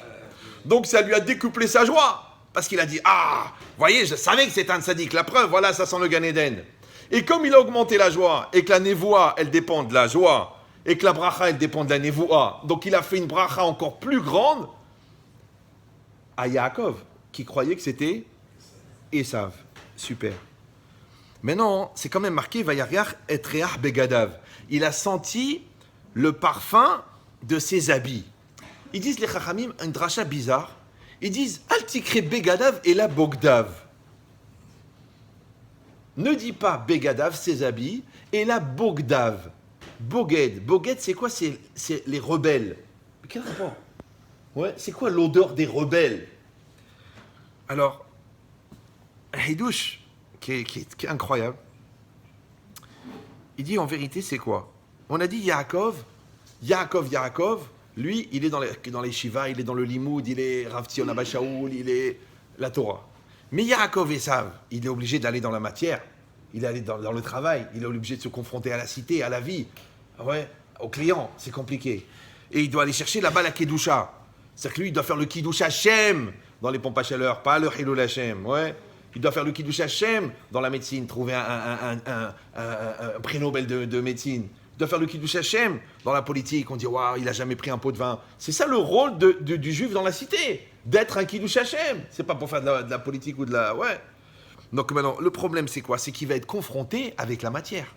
Dans cette confrontation avec la matière, il risque d'être pollué. D'accord? Or, qu'est-ce qui se passe? Yaakov, quand il est debout, il est vivant, à l'époque où il est vivant. Maintenant, qu'est-ce qu'on dit? Yaakov l'omet. Ouais. Pourquoi? À cause de ses descendants. Maintenant, quand Yaakov il meurt, il est allongé. Le corps de Yaakov, en vérité, puisqu'on est des béné Yaakov, donc la tête de Yaakov, elle est quand Yaakov il est vivant. Les pieds de Yaakov, ils sont maintenant. Ça s'appelle la fin des temps. On arrive même au talon de Yaakov. Comment ça s'appelle? Ekveta de Meshicha. Le talon. Maintenant, comment ça se fait qu'il y a encore de la Torah en 2021? Je ne sais pas si vous vous rendez compte que la Torah, elle a été donnée il y a 3500 ans. C'est un truc bizarre. C'est énorme. Ouais. 3500 ans. Si tu vas voir un gars, un spécialiste des Incas, tu lui dis, qu'est-ce qui reste de la culture Inca? Pourtant, c'est moins de 3500 ans. Et il doit rester Inca. Qu'est-ce qui reste de la culture macédonienne? Une salade. La Macédoine, ouais. Qu'est-ce qui reste de la Mésopotamie? 3 cruches. Ouais, au musée de Londres. Il y a un petit dessin. Les Égyptiens, un peu d'hiéroglyphes. Tu peux m'expliquer comment une connaissance avec des milliards de détails qui est la Torah, elle est restée pendant 3500 ans? Il y en a, il a dit la preuve que Dieu existe, c'est la Torah. Parce que comment c'est possible? Vous vous rendez compte des milliers, parce que nous on ne se rend pas compte quand on te dit, ah, tel rave, il y a 800 ans, ah, celui-là il y a 1800 ans, celui-là il y a 2000. Tu dis, mais tu te rends compte comment la Torah elle a pu être préservée? Tu prends une Gemara, tu la prends, tu l'ouvres. Tu sais que tu lis un texte qui a 1800 ans, qui n'a pas une lettre qui a bougé. C'est énorme. Avec les pogroms, avec les spoliations, avec les renvois, avec les massacres, avec les changements de pays, avec l'assimilation, il n'a pas bougé une lettre. Hachem, il a promis, ouais, que la Torah, elle va rester jusqu'à la fin. Elle va rester, ouais. Donc toi, tu vois ça, tu dis, c'est une bracha spéciale. Mais malgré ça, les gens, ils s'assimilent, les gens, ils se mélangent, et les gens, ils se rebellent. Ouais, alors moi, je me suis permis un truc bizarre. On a tous des enfants, ouais. Chez les religieux, comme nous, par quoi elle commence la rébellion des enfants? Par les habits. Vous me suivez ou non? Il veut un pantalon noir, mais slim. Slimman, ouais. Il veut pas n'importe lequel. Toi, tu lui as acheté l'achra de Bnei Brak. Lui, non, il veut faire de la avoda, de chez Zara. Avoda Zara, ouais. Il te dit, c'est pas un jean, papa, mais ça serait bien qu'il y ait les clous sur les côtés. Tu dis, mais qu'est-ce que ça peut te faire, mon fils? Tu mets un petit costume, tu mets un chapeau. Ah non, ça fait ringard, ça fait... Il va être un peu dans le coup. Tu vois que la rébellion, elle commence par les habits. La fille, c'est pareil. Elle te dit, bon, ma fille, c'est trop court. Ah, mais non, quand je suis debout, alors tu vas rester debout toute ta vie. Mais dès que tu t'assois, hop, exposition de jambonneau. Non! La jupe, elle te couvre, même quand tu es... Pourquoi la révolution, elle commence par les habits? Vous me suivez ou non? Begadav, Altikre, Begadav et la Bogdav. La rébellion, d'accord? Mais va encore un petit peu plus loin. Notre génération, c'est la génération des Baalei Tchouva. Les Baalei Tchouva, moi je travaille depuis 35 ans dans la Tchouva, c'est très bizarre. Parce que tu les vois arriver avec le jean déchiré, avec la kippa, truc et tout. Ouais. Et au moment de l'Armida, ta. Et quand tu l'attrapes et tu lui dis, ça va, tu t'arrives un peu à étudier, en étant en fac de maths à Jussieu, ah oui, Raph, tous les soirs 2 heures. Je me lève à 5 heures, je fais le Dafayomi. Tu vois ça? Tu vois cette génération-là? Ouais. Comment ils ont réussi, malgré Esav, malgré les tentations, malgré Internet, malgré la khara, malgré tous les gens qui vont en stage chez Rabbi David Guetta, le Rav de Ibiza. Ouais. C'est un Hazan très très connu. Il a un succès incroyable. Seul problème, c'est que pour apprécier sa musique, il faut prendre des petits cachets. D'ailleurs, tout le monde s'extasie, mais c'est naturel, c'est de la nature, d'accord? Donc maintenant, c'est quoi l'idée? Quand tu vois cette génération, que malgré les tentations, malgré le Yetzerara, malgré la facilité de la débauche, en trois emails, tu couches avec la fille. Ils arrivent à se préserver, ils arrivent à rester kadosh, malgré qu'ils sont habillés comme Esav. Ils portent les habits de Esav. Vous me suivez ou non? Mais ils étudient la Torah. Akol, Kol, Yaakov, et Yadaim, Yedei Esav. Ils travaillent avec les Goïm, mais ils ont gardé leur Neshama. Maintenant, comment c'est possible qu'ils ne sont pas tombés dans l'assimilation totale, alors que c'est la génération? Parce que quand Yaakov, il a reçu la bracha, Yaakov Esav, lui, Yaakov lui-même n'avait pas besoin. Mais les générations de la fin, eux, ils allaient être en danger de s'assimiler et de disparaître. Ouais. Et c'est ça le danger pour Am Israël. Vous savez, les massacres, on perd combien de juifs par an? Ouais. Mais l'assimilation et le mariage mixte, on perd 80%. 80% par génération qui partent dans ça s'appelle la Shoah rose. La Shoah noire, tu dis 6 millions. Waouh, 6 millions, 7 millions avec les tués par balle. Mais les gens qui partent par amour, tu ne les vois plus. Tiens, en fait, Chaim, qu'est-ce qu'il est devenu? Ah non, il est parti, il est à Quimper. Ça y est, là-bas, il est... Hachem, il l'a envoyé à Quimper. Comme ça, au moins, il lui reste une chance de s'en sortir. Parce que à chaque fois qu'il passe devant, il dit, il y a Quimper dans le ciel. D'accord. Mais tu dis, mais ça fait de la peine. Celui-là, il était là-bas, celui-là, il était là-bas, tu vois, et tout. Même Rabin, vous savez, Rabin, le président, le ministre, dont on n'a jamais retrouvé les téphilines, d'ailleurs. Avec un nom pareil, c'est quand même honteux. Il a dit, quand il a vu le taux d'assimilation des juifs américains, il a dit, dans 30 ans, il n'y a plus de juifs. Parce que les 3/4, c'est des réformistes. Et les 3/4 des femmes sont des non-juives. Donc les 3/4 des enfants ne sont pas juifs. Donc le judaïsme américain, ouais. Et toi, tu vois les ambiances et tu vois la rigolade. Donc aujourd'hui, pour ça qu'il a dit Rav Obadiah Yosef, Zichron Ibracha, il a dit aujourd'hui, à son époque à lui, il a dit un juif qui se lève pour faire Arvit, c'est un tzaddik. Arvit, c'est un tzaddik. Tu dis, attends, qu'ils connaissent le chasse. Non, aujourd'hui, Arvit, on n'est pas arrivé encore au plus bas. La Gemara dans Sota, elle dit à la fin des temps, celui qui répond Yeshemé Rabba, ouais, et celui qui fait Uvalet Sion, il est Mekayem, Talmud Torah et la louange d'Hachem. C'est-à-dire, on est arrivé vraiment, comme on dit, Fihala, ouais. On n'en est pas là encore. Bon, Hachem, il y a des yeshivot, il y a des kolélim, il y a des jeunes, il y a des baté midrashot, il y a des gens qui font des efforts, des filles qui vont au séminaire, des femmes qui se couvrent la tête. On est des milliardaires, ouais. Maintenant, pourquoi dans cette génération tellement éloignée de la Torah, on a pu se préserver de tomber dans le néant à cause de ça? Parce que Vaïrar, Réach Begadav, Altikri Begadav et la Bogdav. Lui, Yitzhak, il savait qu'il fallait cette bracha pour que ces générations-là, elles ne tombent pas dans l'assimilation totale. Donc il fallait les bénir. Et c'est ça qu'il a senti. D'accord? Réach Begadav. Alors si c'est ça maintenant, pourquoi est-ce qu'il fallait que ça passe par Yitzhak? La vérité, vous savez très bien, on a dit qu'Avraham c'est le Hesed, Yitzhak c'est la Gvura, et Yaakov c'est le Emet. D'accord? Mais imagine maintenant, si Hachem il aurait fait que la qualité de Yitzhak ça aurait été le Hesed, et la qualité de Avraham ça aurait été la Gvura. On n'aurait rien dit, parce que c'est vrai que même pour faire la Hakeda, il fallait de la force, il fallait de la maîtrise. D'accord? Pourquoi il fallait que ça passe par lui? Maintenant, ça aussi, tout est un calcul. Il dit, Yitzhak c'est la Gvura. D'accord? Vous savez comment c'est la Gvura, Yitzhak? Quand il était sur le Misbéach, vous savez qu'il avait plus que 30 ans. Et son père, maintenant, il a entendu une voix qui doit le tuer. Il a dit, ok, il y va. Il aurait pu dire, attends, mon père, il entend des voix, il est vieux. C'est un syndrome, ça s'appelle Jeanne d'Arc, d'accord? Donc, il va m'égorger. Écoute, papa, si tu veux faire cette mitzvah, tu sais quoi? Fais-la sur toi. C'est vrai. Pourquoi tu l'as fait sur moi? Mais il n'a rien dit.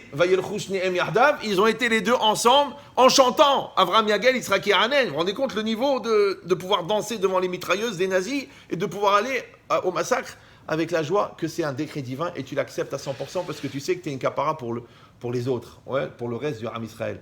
Donc cette logique-là, ça c'est la Gvura. Maintenant, quand il était allongé sur le Misbéach et que maintenant, Avraham, il a pris le couteau, il doit l'égorger, qu'est-ce qu'il lui a dit, Yitzhak? Il a dit, attache-moi bien. Vous connaissez ce midrash? Il a dit, attache-moi bien, de peur que par réflexe, je vais bouger et la shrita, elle ne sera pas cachère. Vous savez que le cou du bœuf, on l'immobilise entièrement avec un étau, parce que s'il bouge, ça fait ce qu'on appelle sheia. C'est comme si le couteau, il est resté trop longtemps, il faut que le couteau, il passe comme ça. Mais s'il reste un petit peu à l'intérieur, arrêté, ou il bouge, hop, c'est pas cachère. Maintenant, lui, il lui a dit, attache-moi bien, de peur que par réflexe, je vais bouger. C'est comme si toi, on veut te mettre la lentille, tu fais, mais arrêtez, monsieur, enfin, on veut te mettre une goutte, tu fais comme ça. Tu dis, mais attends, mais ok, je suis un adulte, je suis mature, je suis volontaire, je suis venu de mon plein gré, mais c'est un réflexe. Donc si déjà un gars qui te met une lentille, tu fermes les yeux, un gars qui te met un couteau, tu bouges pas. Mais il n'a pas bougé, d'accord? Mais là, maintenant, remettez-vous dans le contexte. Et c'est très important, le contexte. La preuve, quand tu enlèves le texte, il reste le... D'accord? C'est que, maintenant, Yitzhak Avinu, il était convaincu que Esav, c'est un tzaddik. Ça va? Et il a tout misé sur Yitzhak, sur Esav, puisqu'il voulait donner la bracha à Esav. Donc, il voulait que la continuité, ça soit à Esav. Maintenant, pourquoi on a dit? Parce que lui, comme il est Gvora, et qu'il savait que Esav, c'est lui qui devait aller dans la matière, donc il a compris qu'il devait avoir une bracha spéciale. Donc imaginez l'histoire, ça aurait été Avraham, Yitzhak et Esav. Tu vois un peu l'ambiance? Ouais. Donc maintenant, puisqu'il était convaincu de ça, et qu'il a donné toute sa vie pour ça, imaginez maintenant, Yaakov, il s'est fait passer pour Esav. Il a trompé son père, soi-disant le religieux, le tzaddik, ouais, il a menti. il a mis les habits. Et il prend la bracha à la place de son père. Et il a menti sans mentir. D'accord? Anochi, Esav Bechor. D'accord? Regardez bien la paracha là-bas, tout est expliqué. Mais quand il est sorti, Yaakov, après qu'il ait reçu la bracha, qui c'est qui est rentré? Esav. Il est rentré, il a dit, papa, bénis-moi. Il a dit, comment je te bénis? Mais je viens de te bénir. Il dit, non, c'est pas moi.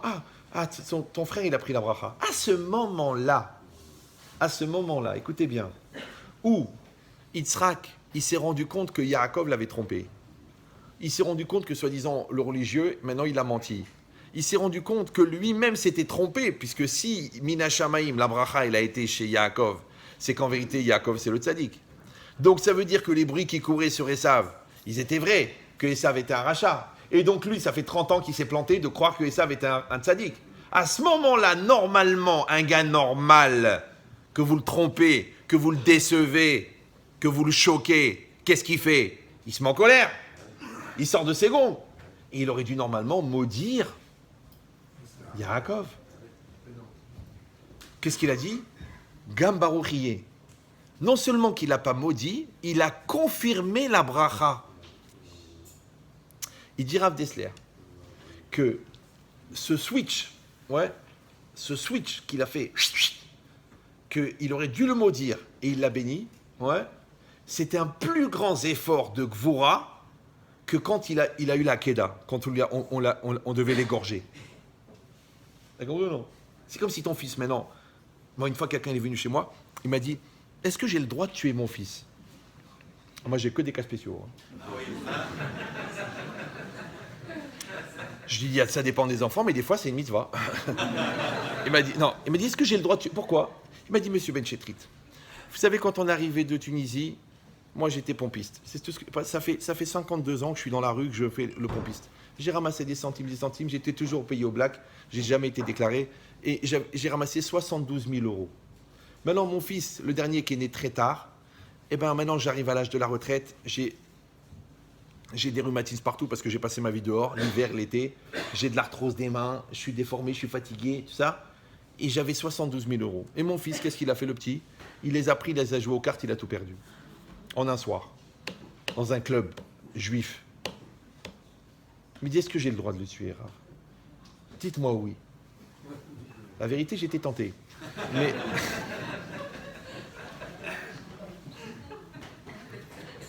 je dis non. Vous ne pouvez pas le tuer. Le droit d'être bête est un des privilèges qui restent aux enfants. On le dit l'âge bête, mais il y a d'autres mots, mais c'est plus explicite. Mais c'est quoi l'idée? Quand ce père-là, il voit que son fils, il a gaspillé en un soir ce que lui, il a économisé centime par centime pendant des années. C'est ça la Gvura. Vous avez compris ou non? Comme dans le Shalom Bayit, de t'arranger avec ta femme, quand t'as tort, c'est facile. Parce que tu baisses la tête, tu dis allez, je suis en brel, et tu t'excuses. Ce qui est dur, c'est quand t'as raison. Tu sais que t'as raison, et tu dis mon amour, c'est pas grave, c'est toi qui as raison, allez, on va s'arranger. Parce que le shalom, il est plus important que la vérité. Ou tu dis non. Non. La vérité, c'est la vérité. Je bougerai pas. Moi, je suis une barre. Comme mon père. Mon père, il a jamais baissé la tête. C'est vrai, mais ta mère s'est pendue. C'est vrai aussi, d'accord? Donc, il faut savoir faire le compromis. Il faut savoir s'arranger. Il faut savoir mettre de l'huile. Parce que ce qui compte, c'est que ça avance. Mais si toi, tu sers sterbo, le mur, et elle fait la balle contre le mur, elle va aller très très loin. Mais si toi, tu es une main, et elle, c'est une balle, elle va tomber dans la main. C'est facile. Ouais. Les gens disent non, c'est pas évident, parce qu'on a quand même des principes. C'est pas pour l'argent. C'est pas pour... De quelle ville du Maroc? C'est pas pour l'argent. C'est pour le principe. Toi, tu vas divorcer pour 19 euros, toi. Il y en a, il n'y a pas longtemps. Sa femme, elle lui dit, tu avais promis que tu arrêtais de fumer. Le mec, il n'a pas arrêté de fumer. Après, je commence à discuter, mais il fume pas, il fume. Il me dit, je fume 4 cigarettes par semaine. Je dis, vous l'embêtez pour 4 semaines. Pas 4 cigarettes par semaine. Je dis, toi, qu'est-ce que tu t'en fiches? Tu vas divorcer pour 4 cigarettes par semaine? Il me dit, non, c'est pas pour ça, c'est parce que je veux pas qu'elle m'impose, je veux pas qu'elle me manipule. Oh là là là là. J'ai dit, mais vous les deux, vous êtes d'un niveau laxatif, mais incroyable. Ma parole, mais vous me donnez envie de... Je dis, c'est pas possible. Le bon Dieu vous a donné un cerveau et vous utilisez votre côlon. Ça y est, ça suffit, ça y est. Eh ben, laisse tomber les cigarettes, tu sais quoi? Fais-toi coudre la bouche. Ah non, non, non, non, non, elle ne doit pas m'imposer et tout. Elle dit, oui, mais moi, c'est par principe. Si il n'arrête pas les cigarettes, eh ben, c'est pas la peine, on divorce. Allez, ouais, il a promis, il n'a pas tenu sa promesse. C'est dur. Il donne toute la vie, toute la vie. Tu crois que les enfants, ils tiennent leurs promesses? Les maris, ça évolue, les femmes, le marché, le truc. Elle aussi, elle a dit qu'elle allait rester mince. Et waouh.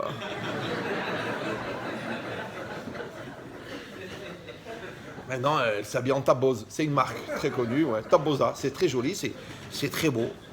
Ah, il m'a dit, Rambet Chetrit, j'ai un gros problème avec ma femme, c'est qu'elle est grosse. Il me dit, si vous pouviez lui dire.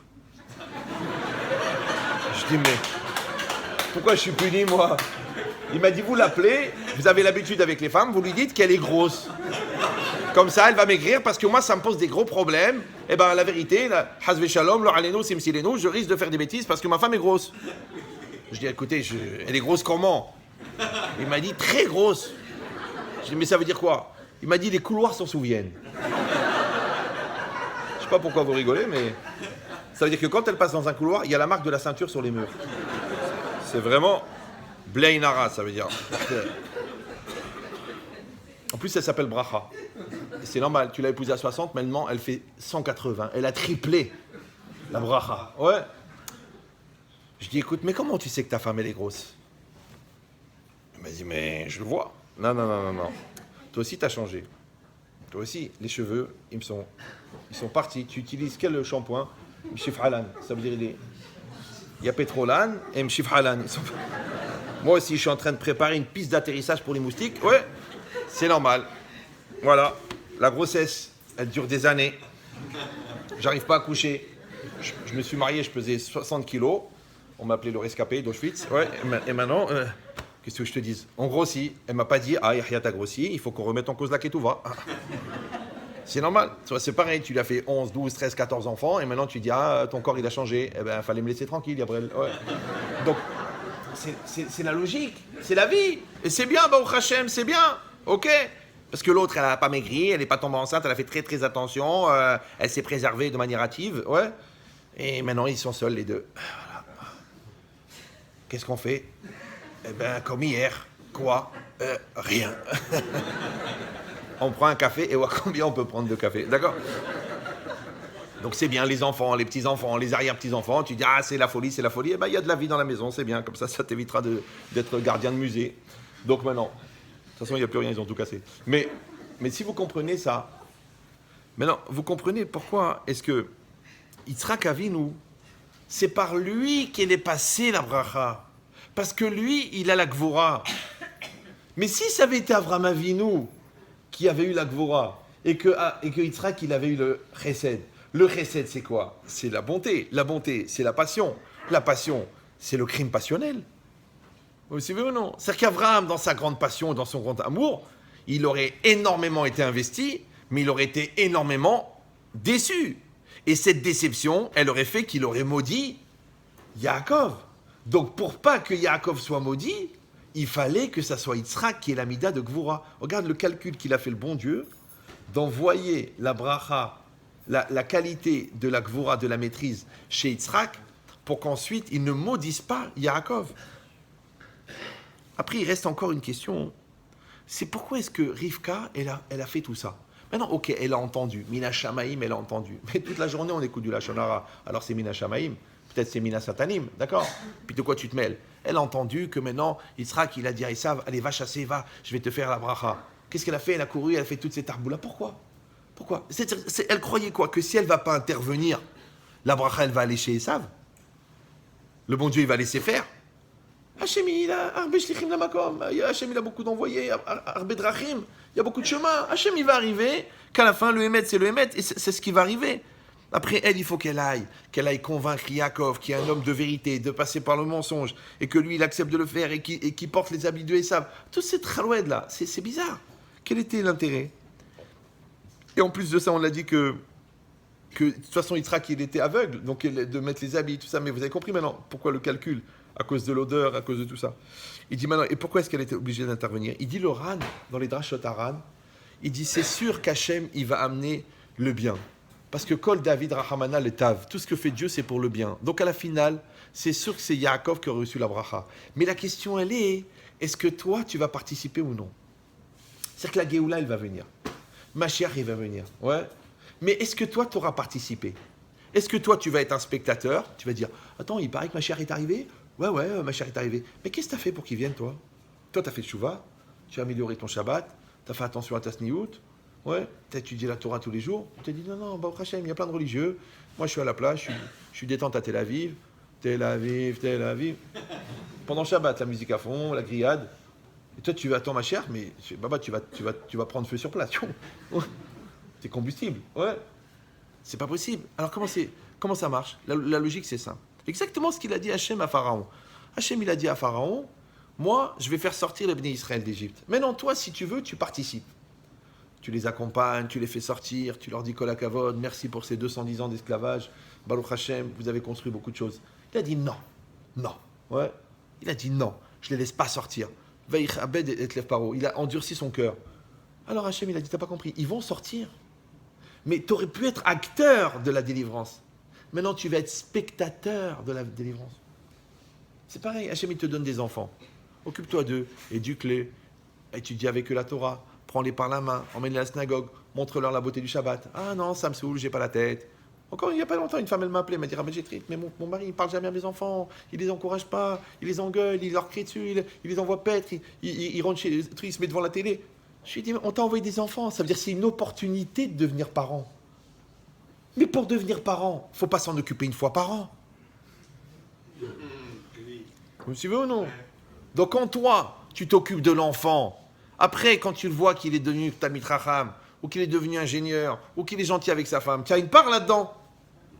Mais si toi, tu as fait la gueule, tu as fait le mchon, tu as fait le brel, tu as fait le têtu, tu as fait le lourd, après, il va être grand, et il ne te connaît pas. Moi, il y a des gens, ils me disent, Rabbi Chetri, il y en a un comme ça, j'ai fait un très beau cours sur l'éducation, vous devriez l'écouter d'ailleurs, moi-même j'ai assisté. Il y en a, il vient me voir, il me dit, Rabbi Chetri, écoutez, il s'est passé un truc incroyable avec votre cours sur l'éducation.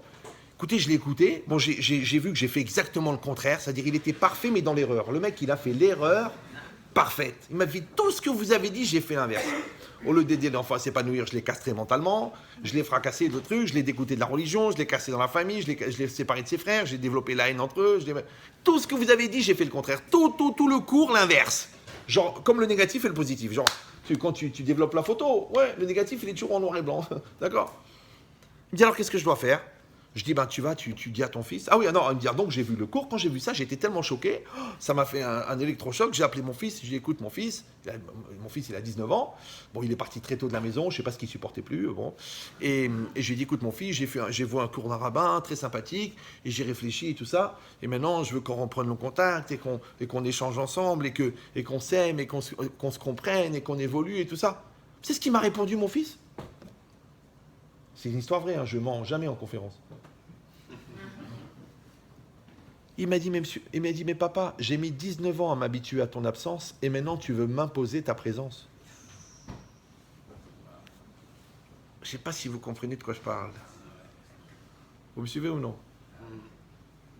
C'est-à-dire que l'enfant, il s'adapte. La femme, elle s'adapte. Le mari, il s'adapte.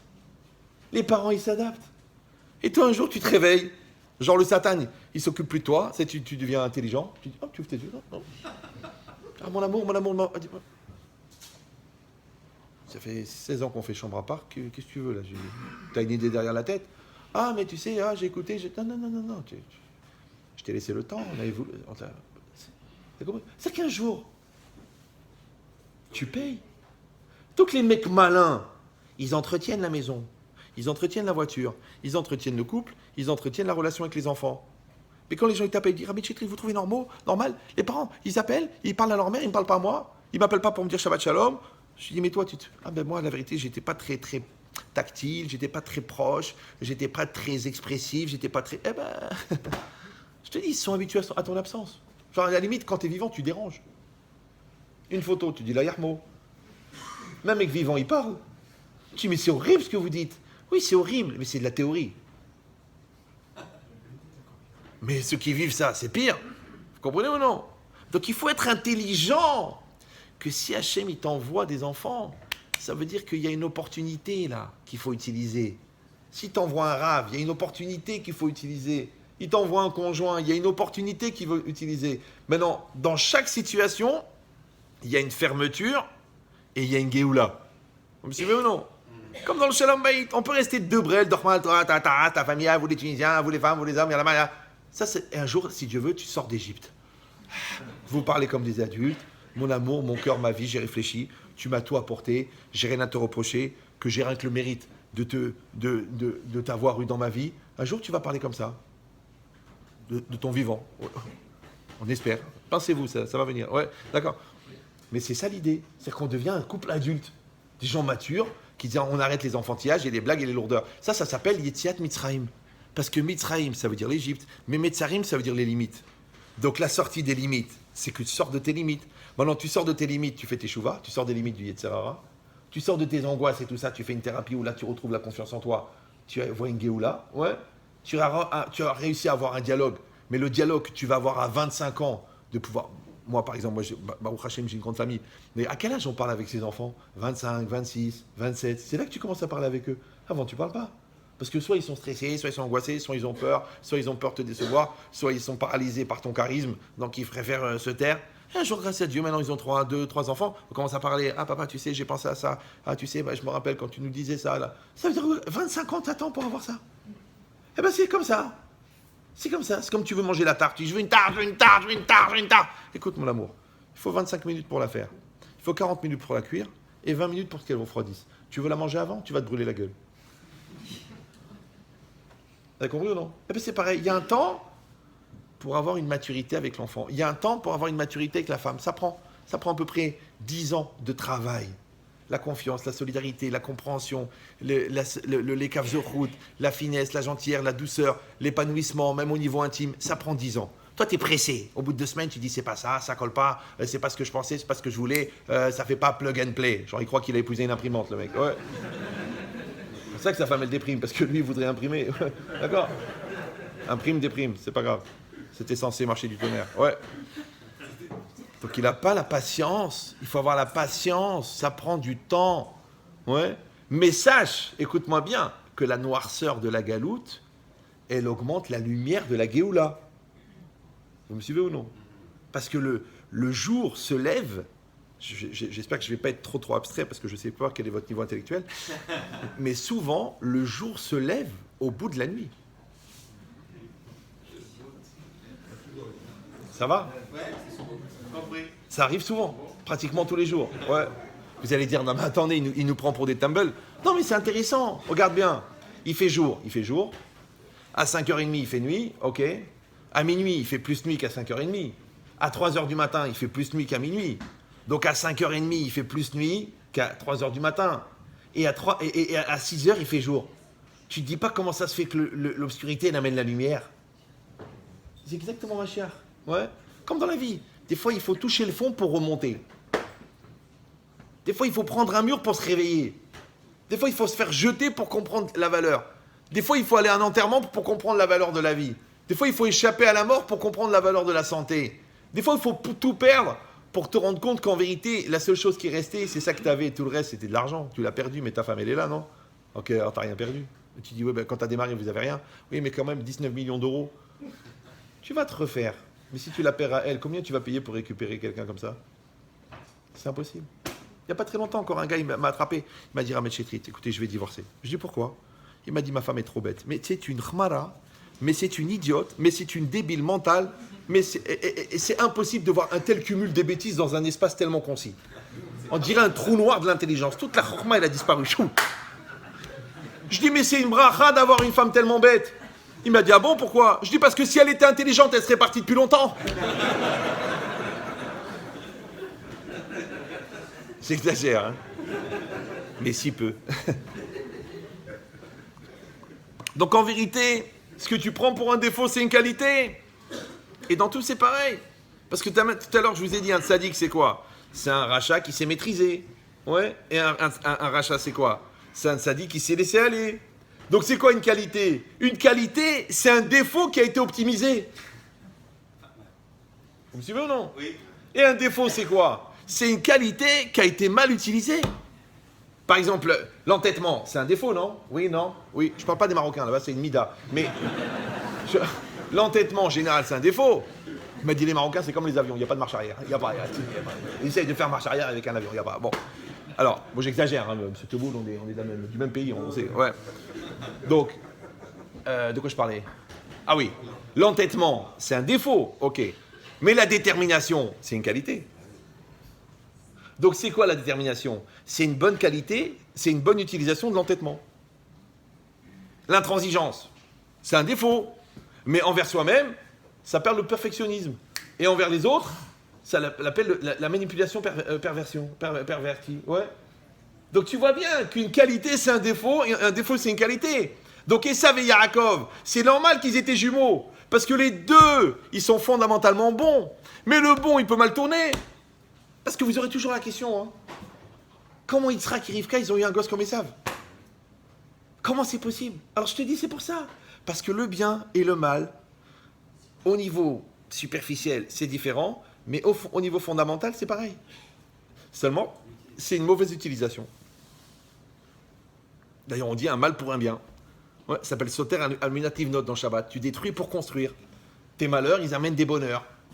Voilà, c'est pour ça que dans la Torah, on doit bénir le bien, on doit bénir le mal. Quelqu'un, il a perdu son père, il doit dire Baruch Dayan Haemet. Mais s'il a hérité de 18 millions d'euros, il doit dire Shehiano Vekiemano Vegiano Lazemanazé. Alors il ne sait plus maintenant, il a une espèce de mal au ventre, une confiture à la pkaïla. Il dit vache, d'un côté, j'ai de la peine, parce que il est mort, Baruch Dayan Haemet. Mais d'un autre côté, une embellie, mon gars. 17 millions d'euros hors impôt, parce qu'il avait tout donné de son vivant. C'est pour ça qu'on fait Shechianou sur un héritage. D'ailleurs, il y en a, il paraît, hein, qui font Shechianou du vivant de la personne. Après, il dit ça veut dire il faut que tu meurs, sinon c'est bracha levatala. Donc, qu'est-ce qu'il a dit le Ran? Ça va? Si le Ravi s'éclate, c'est bon. Le Ran, on a compris maintenant, il a dit, en vérité, évidemment que l'histoire, elle se serait terminée, que Yaakov, il aurait eu la bracha. Mais la question, elle était, est-ce que Rivka, elle a compris qu'il fallait participer? Il faut participer à la Géoula. Il ne faut pas seulement être spectateur de la Géoula. Il ne faut pas être spectateur de la synagogue où on te dit, ah tiens, il y a la synagogue. Voilà, elle est belle, voilà, il y a des gens, ils ont donné des milliers d'euros. Mais il faut venir à la synagogue. Ah, c'est pas évident avec le Covid. Vous savez que le Covid, il tue 0,05% des personnes atteintes. C'est même pas 1%, c'est 0,05% des personnes atteintes. Vous savez ça, non? Mais il y a 50% des synagogues qui se sont vidées à cause du Covid. Donc le Covid est plus dangereux pour le judaïsme que pour la mort. Donc malgré qu'il y a eu le Covid, il faut revenir à la synagogue, il faut revenir à la Torah, il faut revenir au Shiurim, il faut venir.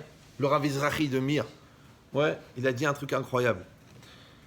Il a dit, les synagogues où on étudie la Torah chez Bé'alpé, la Torah orale, la Gemara, le Midrash, elles se développent.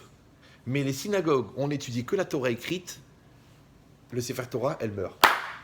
Pourquoi? Parce qu'Hachem, il a fait l'alliance avec les béné Israël, pas sur la Torah écrite, sur la Torah orale. Tout le monde a reçu la Torah écrite. Même les Goïms. Tu vas au Canada, dans un hôtel, il y a une Bible. Tu vas en Alaska, tu vas en Afrique, il y a une Bible. Ouais, bon, il l'appelle le Nouveau Testament, ouais, l'Ancien, je veux dire. Mais en vérité, Hachem, il a donné la Torah écrite à tout le monde. Mais la Torah orale, c'est réservé aux Bnei Israël. D'accord? Donc, s'il y a une synagogue, il n'y a pas de Torah orale, ou si les gens, il y a de la Torah orale, il y a un cours de Gemara, il y a un cours de Mishnah, et les gens, ils ne viennent pas, la synagogue, elle meurt. Après, ils disent, oui, on a préféré déménager, c'est un peu loin, on est fatigué, ils m'ont mis un truc dans l'immeuble. Non. Pourquoi il t'a mis une lumière dans l'immeuble? Parce que tu n'allais pas à la synagogue. Pourquoi il va te faire un miracle à toi? Parce que tu t'en fous. Vous comprenez ou non? Il faut de la Messirut Nefesh, il faut des sacrifices. Fais des sacrifices. Nous, on cherche des occasions d'éviter les sacrifices. J'ai trouvé un système, j'ai fait un truc, j'ai donné une enveloppe. Mais non, c'est l'inverse. Il faut chercher des occasions de faire des sacrifices, pas des occasions d'éviter les sacrifices. Comme dans ton couple. Si tu te sacrifies dans ton couple il se solidifie. Si tu ne te sacrifies pas, comment on sait si un couple, s'il y a de l'amour ou non? Vous savez ou non comment on sait si les gens ils s'aiment? Vous savez ou non? Non? Ça fait beaucoup de gens qui ne sont pas au courant là. Je pourrais pas vous traiter tous ce soir, la vérité. Vous êtes nombreux. Alors, je vous donne le secret. Écoutez bien, c'est très facile. Quand tu changes pour l'autre, ça veut dire que tu l'aimes. Quand tu changes pas pour l'autre, c'est que tu l'aimes pas. Maintenant, quand tu changes pour l'autre, ça s'appelle coexister. Quand tu changes pas pour l'autre, ça s'appelle cohabiter. Voilà. Combien de temps on peut cohabiter? Oui. Voilà. Maintenant, toi, tu veux changer pour elle. T'es un homme, l'homme. Ouais, Hachem, il t'envoie une femme. Et toi, tu dis, mon amour, de quoi tu as besoin? Je veux te faire plaisir. Tu veux qu'on fasse un kiff, un voyage, un truc. Quand tu te casses la tête pour lui faire plaisir, en vérité, tu te sacrifies ton côté homme pour elle. Maintenant, elle était tranquille, elle était bien avec ses petites collections de fleurs ou là de poèmes. On lui a dit non. 6 lessives par semaine, 4 enfants, les devoirs, la sortie, la dictée du mercredi, elle est devenue la gestionnaire. Donc, elle s'est transformée pour toi. Parce que pourquoi tu peux aller travailler? Parce qu'elle assume tout. C'est normal. Donc, elle s'est transformée pour toi. Toi, tu t'es transformé pour elle. Maintenant, quand on prend du bleu et du jaune et on les mélange, qu'est-ce que ça fait? Non, ça fait de la khalala. Il faut bien mélanger. Et là, ça devient vert. Et tu mélanges encore plus et ça devient vert. Ouais. Mais les gens, ils ne mélangent pas. Ça fait un truc bizarre. Bon, c'est joli, c'est artistique. Un peu par là. Non, tu fais toi et ta femme comme ça. Il faut se mélanger. Toi, tes enfants comme ça. Toi et toi-même comme ça. Toi et Hachem comme ça. Alors à ce moment-là, la Géoula va venir. Mais tu as bien compris que le vert, le bleu, il s'est sacrifié pour le jaune. Et le jaune, il s'est sacrifié pour le bleu. Et les deux, ils sont sacrifiés pour le vert. Donc, il faut se sacrifier. Maintenant, je ne parle pas des sacrifices. Des sacrifices. La vie est une série de sacrifices. Les épreuves. Les souffrances. Non, on n'est pas né de ce côté de la Méditerranée. D'accord? Donc, on est bien. Nous, on a les olives vertes, la maria, la mer, le soleil, la détente, les pioutим. On ne peut pas mourir. Les hatrila. Ouais. Donc, qu'est-ce qu'il faut faire? Il faut faire le bien, il faut faire les efforts, mais dans le kiff. Alors, je te donne un secret. Faire des efforts dans le kiff, c'est que quand tu te rends compte de ce que tu dois à l'autre, de lui donner, ça ne te coûte rien.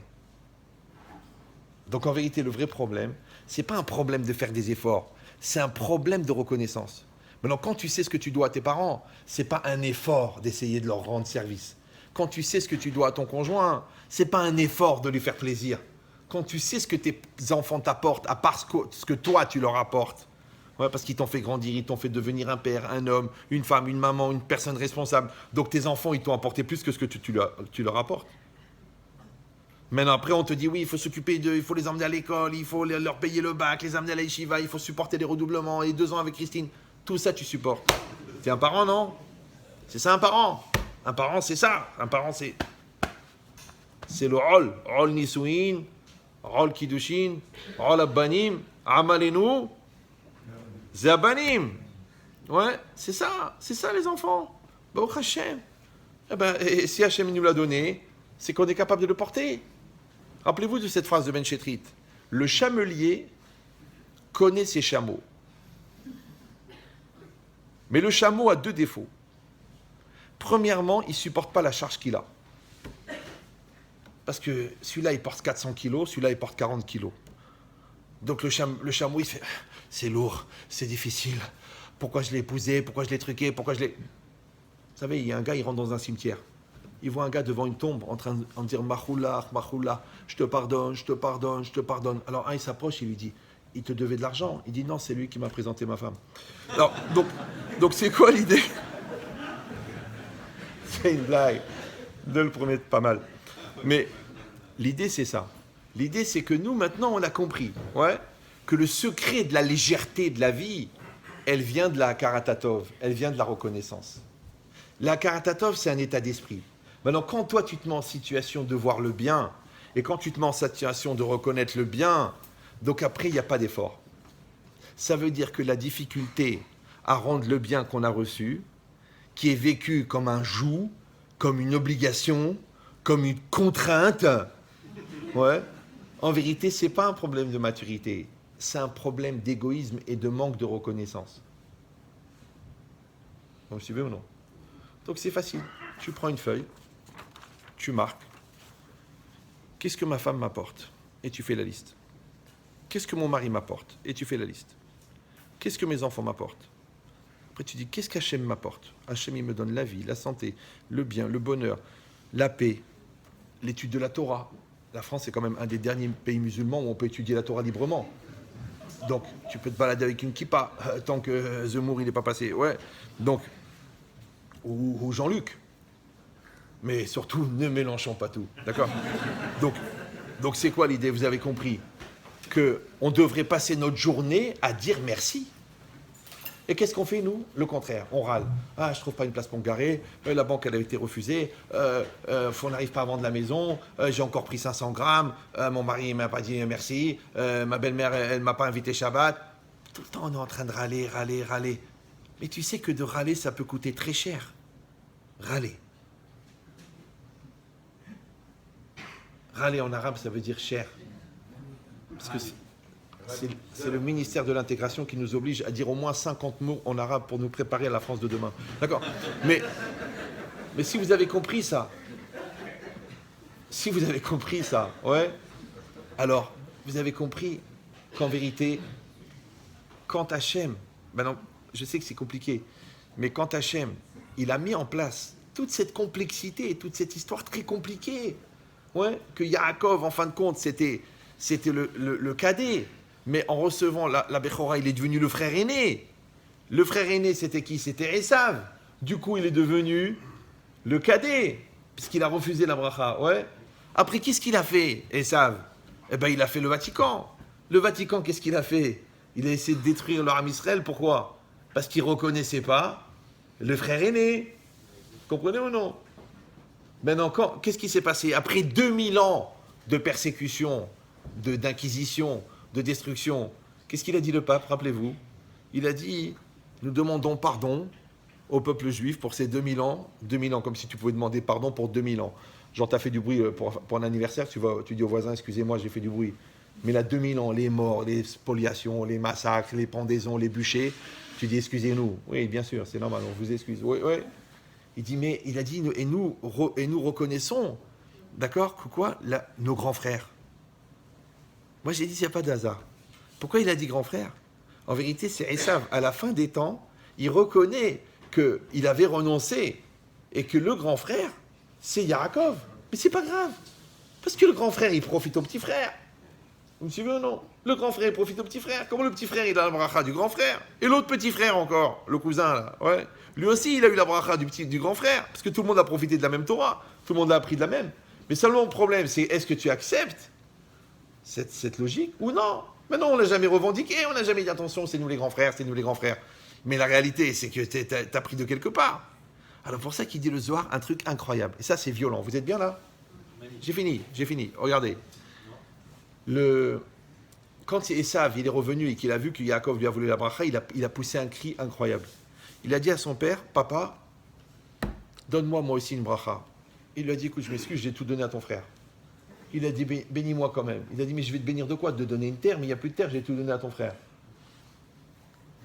Il dit, le Midrash, la Gemara, elle dit que quand il a eu tellement de la peine, Yitzhak, il a fait une prière. Et il a dit qu'on donne une terre à Esav.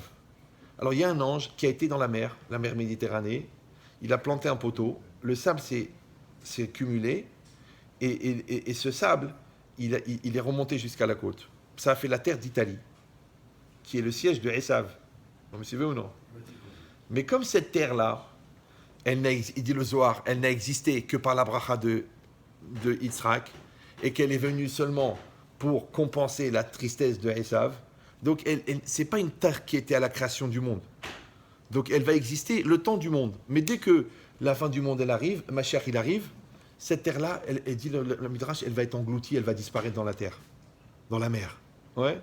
Et si tu regardes, vous savez tous les tremblements de terre qu'il y a en Italie, l'Italie elle est pile sur une faille tectonique ou je sais pas quoi. Ouais. Ça veut dire que ça peut arriver. Non, je veux dire si vous voulez investir, investissez ailleurs. D'accord. Mais encore une fois, ce qui est intéressant, c'est qu'on a lu une paracha, une partie d'une paracha, oui, Vous avez vu tout ce qu'on a parcouru maintenant. Tout ce qu'on a parcouru, parce que vous avez compris maintenant. De tout, de Yaakov et Esav, et après l'Inquisition, et Hitler, et tout ça, et le Vatican. Toute l'histoire d'Israël, elle est dans cette petite paracha. C'est incroyable, non? Voilà, Hazak ou Baruch. Merci d'avoir suivi. Non, faut pas applaudir. Ça fait spectacle. Chut. Donc on rappelle que le cours est dédié pour la réfoua chez les de tous les malades, et en particulier pour Zaza Sarah Bat Mesaouda. Amen. Pour Chana Bat Saïda. Amen. Pour Simi Simcha Bat Chana. Amen. Romi Chaya Bat Chana. Amen. Chaya Moussi Bat Myriam. Amen. Yaakov Ben Simcha. Amen. Dina Bat Saada. Amen. Et pour cette maman qu'on a dit tout à l'heure, pour Ruth Chaya Ninette Bat Esther. Amen. Qu'Hachem leur envoie une réfoua chez les mains à tous. Amen. Maintenant, avant que vous partiez, ah oui, j'ai 2 choses à vous dire, après je vous laisse tranquille. Premièrement, pour ceux que ça intéresse, j'ai amené quelques livres. Vous pouvez les acheter sur Internet, mais ça va vous coûter 12 € de plus. Donc a priori, si vous êtes de la communauté, vous comprenez de quoi je parle. Deuxièmement, je sais que ce n'était pas prévu. Je n'ai pas demandé au Rav, je n'ai pas demandé au président, mais je vais me permettre, puisque vous savez que je sais que vous êtes très sollicité, mais je vais faire appel à votre générosité, parce que c'est une institution vraiment qui me tient à cœur, et elle est entretenu par quelqu'un de tellement extraordinaire, je ne peux pas me permettre. Donc la Gemara, elle dit que celui qui ramène un juif à la Teshuvah, sa bracha est entendue. D'accord? Donc moi, j'en suis à peu près à 30 000. Donc je vais faire une bracha. Non, j'ai plein, des centaines d'élèves, des centaines sur les Rosh Yeshiva. Elle écrit des livres, c'est des familles. Tu vois, j'ai fait un cours à Ramot, il m'a dit il y a 250. Il m'a dit c'est tous des élèves à vous. Moi, je ne regarde jamais parce que mon père, Zichron Libracha, il m'a dit fais du bien et oublie-le. Donc j'oublie. Donc moi, je vais faire une bracha à toutes les personnes qui voudront s'impliquer. Je sais que vous êtes très sollicités et que c'est difficile pour vous en ce moment et qu'on a tous des besoins et qu'on doit aider nos communautés, mais ce n'est pas grave. J'ai la chutzpah, je vous demande quand même. Mais je ne vais pas vous demander de l'argent. Je vais vous demander de prendre 1 heure de Torah par semaine. Celui qui prend 1 heure de Torah par semaine, moi je m'appelle Yirki Amen Chetrit. Ça fait 35 ans que j'ai donné ma vie pour la Torah. Je fais un Miché Bérach. 1 heure par semaine, Miché Bérach, ça fait 52 ans dans l'année. Miché Bérach, Avotenu, Avraham, Yitzchak, Yaakov, Yevarech, et David Nissim Ben Yaakov, ou Ishto, ou Banav, שיעלו בתורה ביראת שמיים בנחת בשמחה בפרנסה קלה שיראה בשמחתם של כל אחד ואחד בשעה טובה במשפחות טובות בלא יצר הרע שימצאו את הסמינר בעזרת השם הנעים בזכות רבי מאיר וכן יהי רצון ולומר אמן. Est-ce qu'il y a quelqu'un d'autre? Alors regardez, levez la main tous, je vais faire une seule bracha. On y va, au moins 20, 4, 5, 6, 8, 9, 10, 12, 16. Ouais, les femmes aussi. 17. Une heure d'études par semaine. Voilà. Là, on est à 20. Vous pouvez continuer à lever la main. Mais 20, pour vous dire, c'est Kiddush Hashem, ça fait 10 400 heures.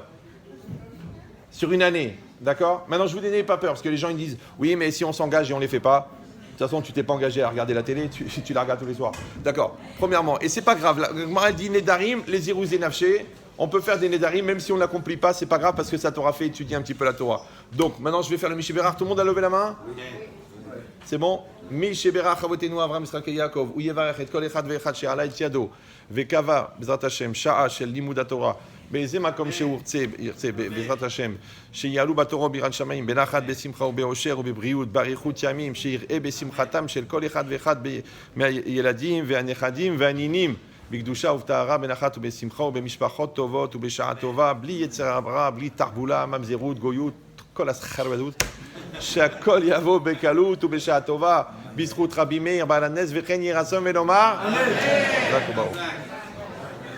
D'ailleurs, le grand Raman de Lyon fait un cours ici même le mercredi soir, tous les mercredis soirs à 20h, ici à cours de Guémara. Et le jeudi soir, c'est Shmuel Arav qui fait un cours ici de 1 heure.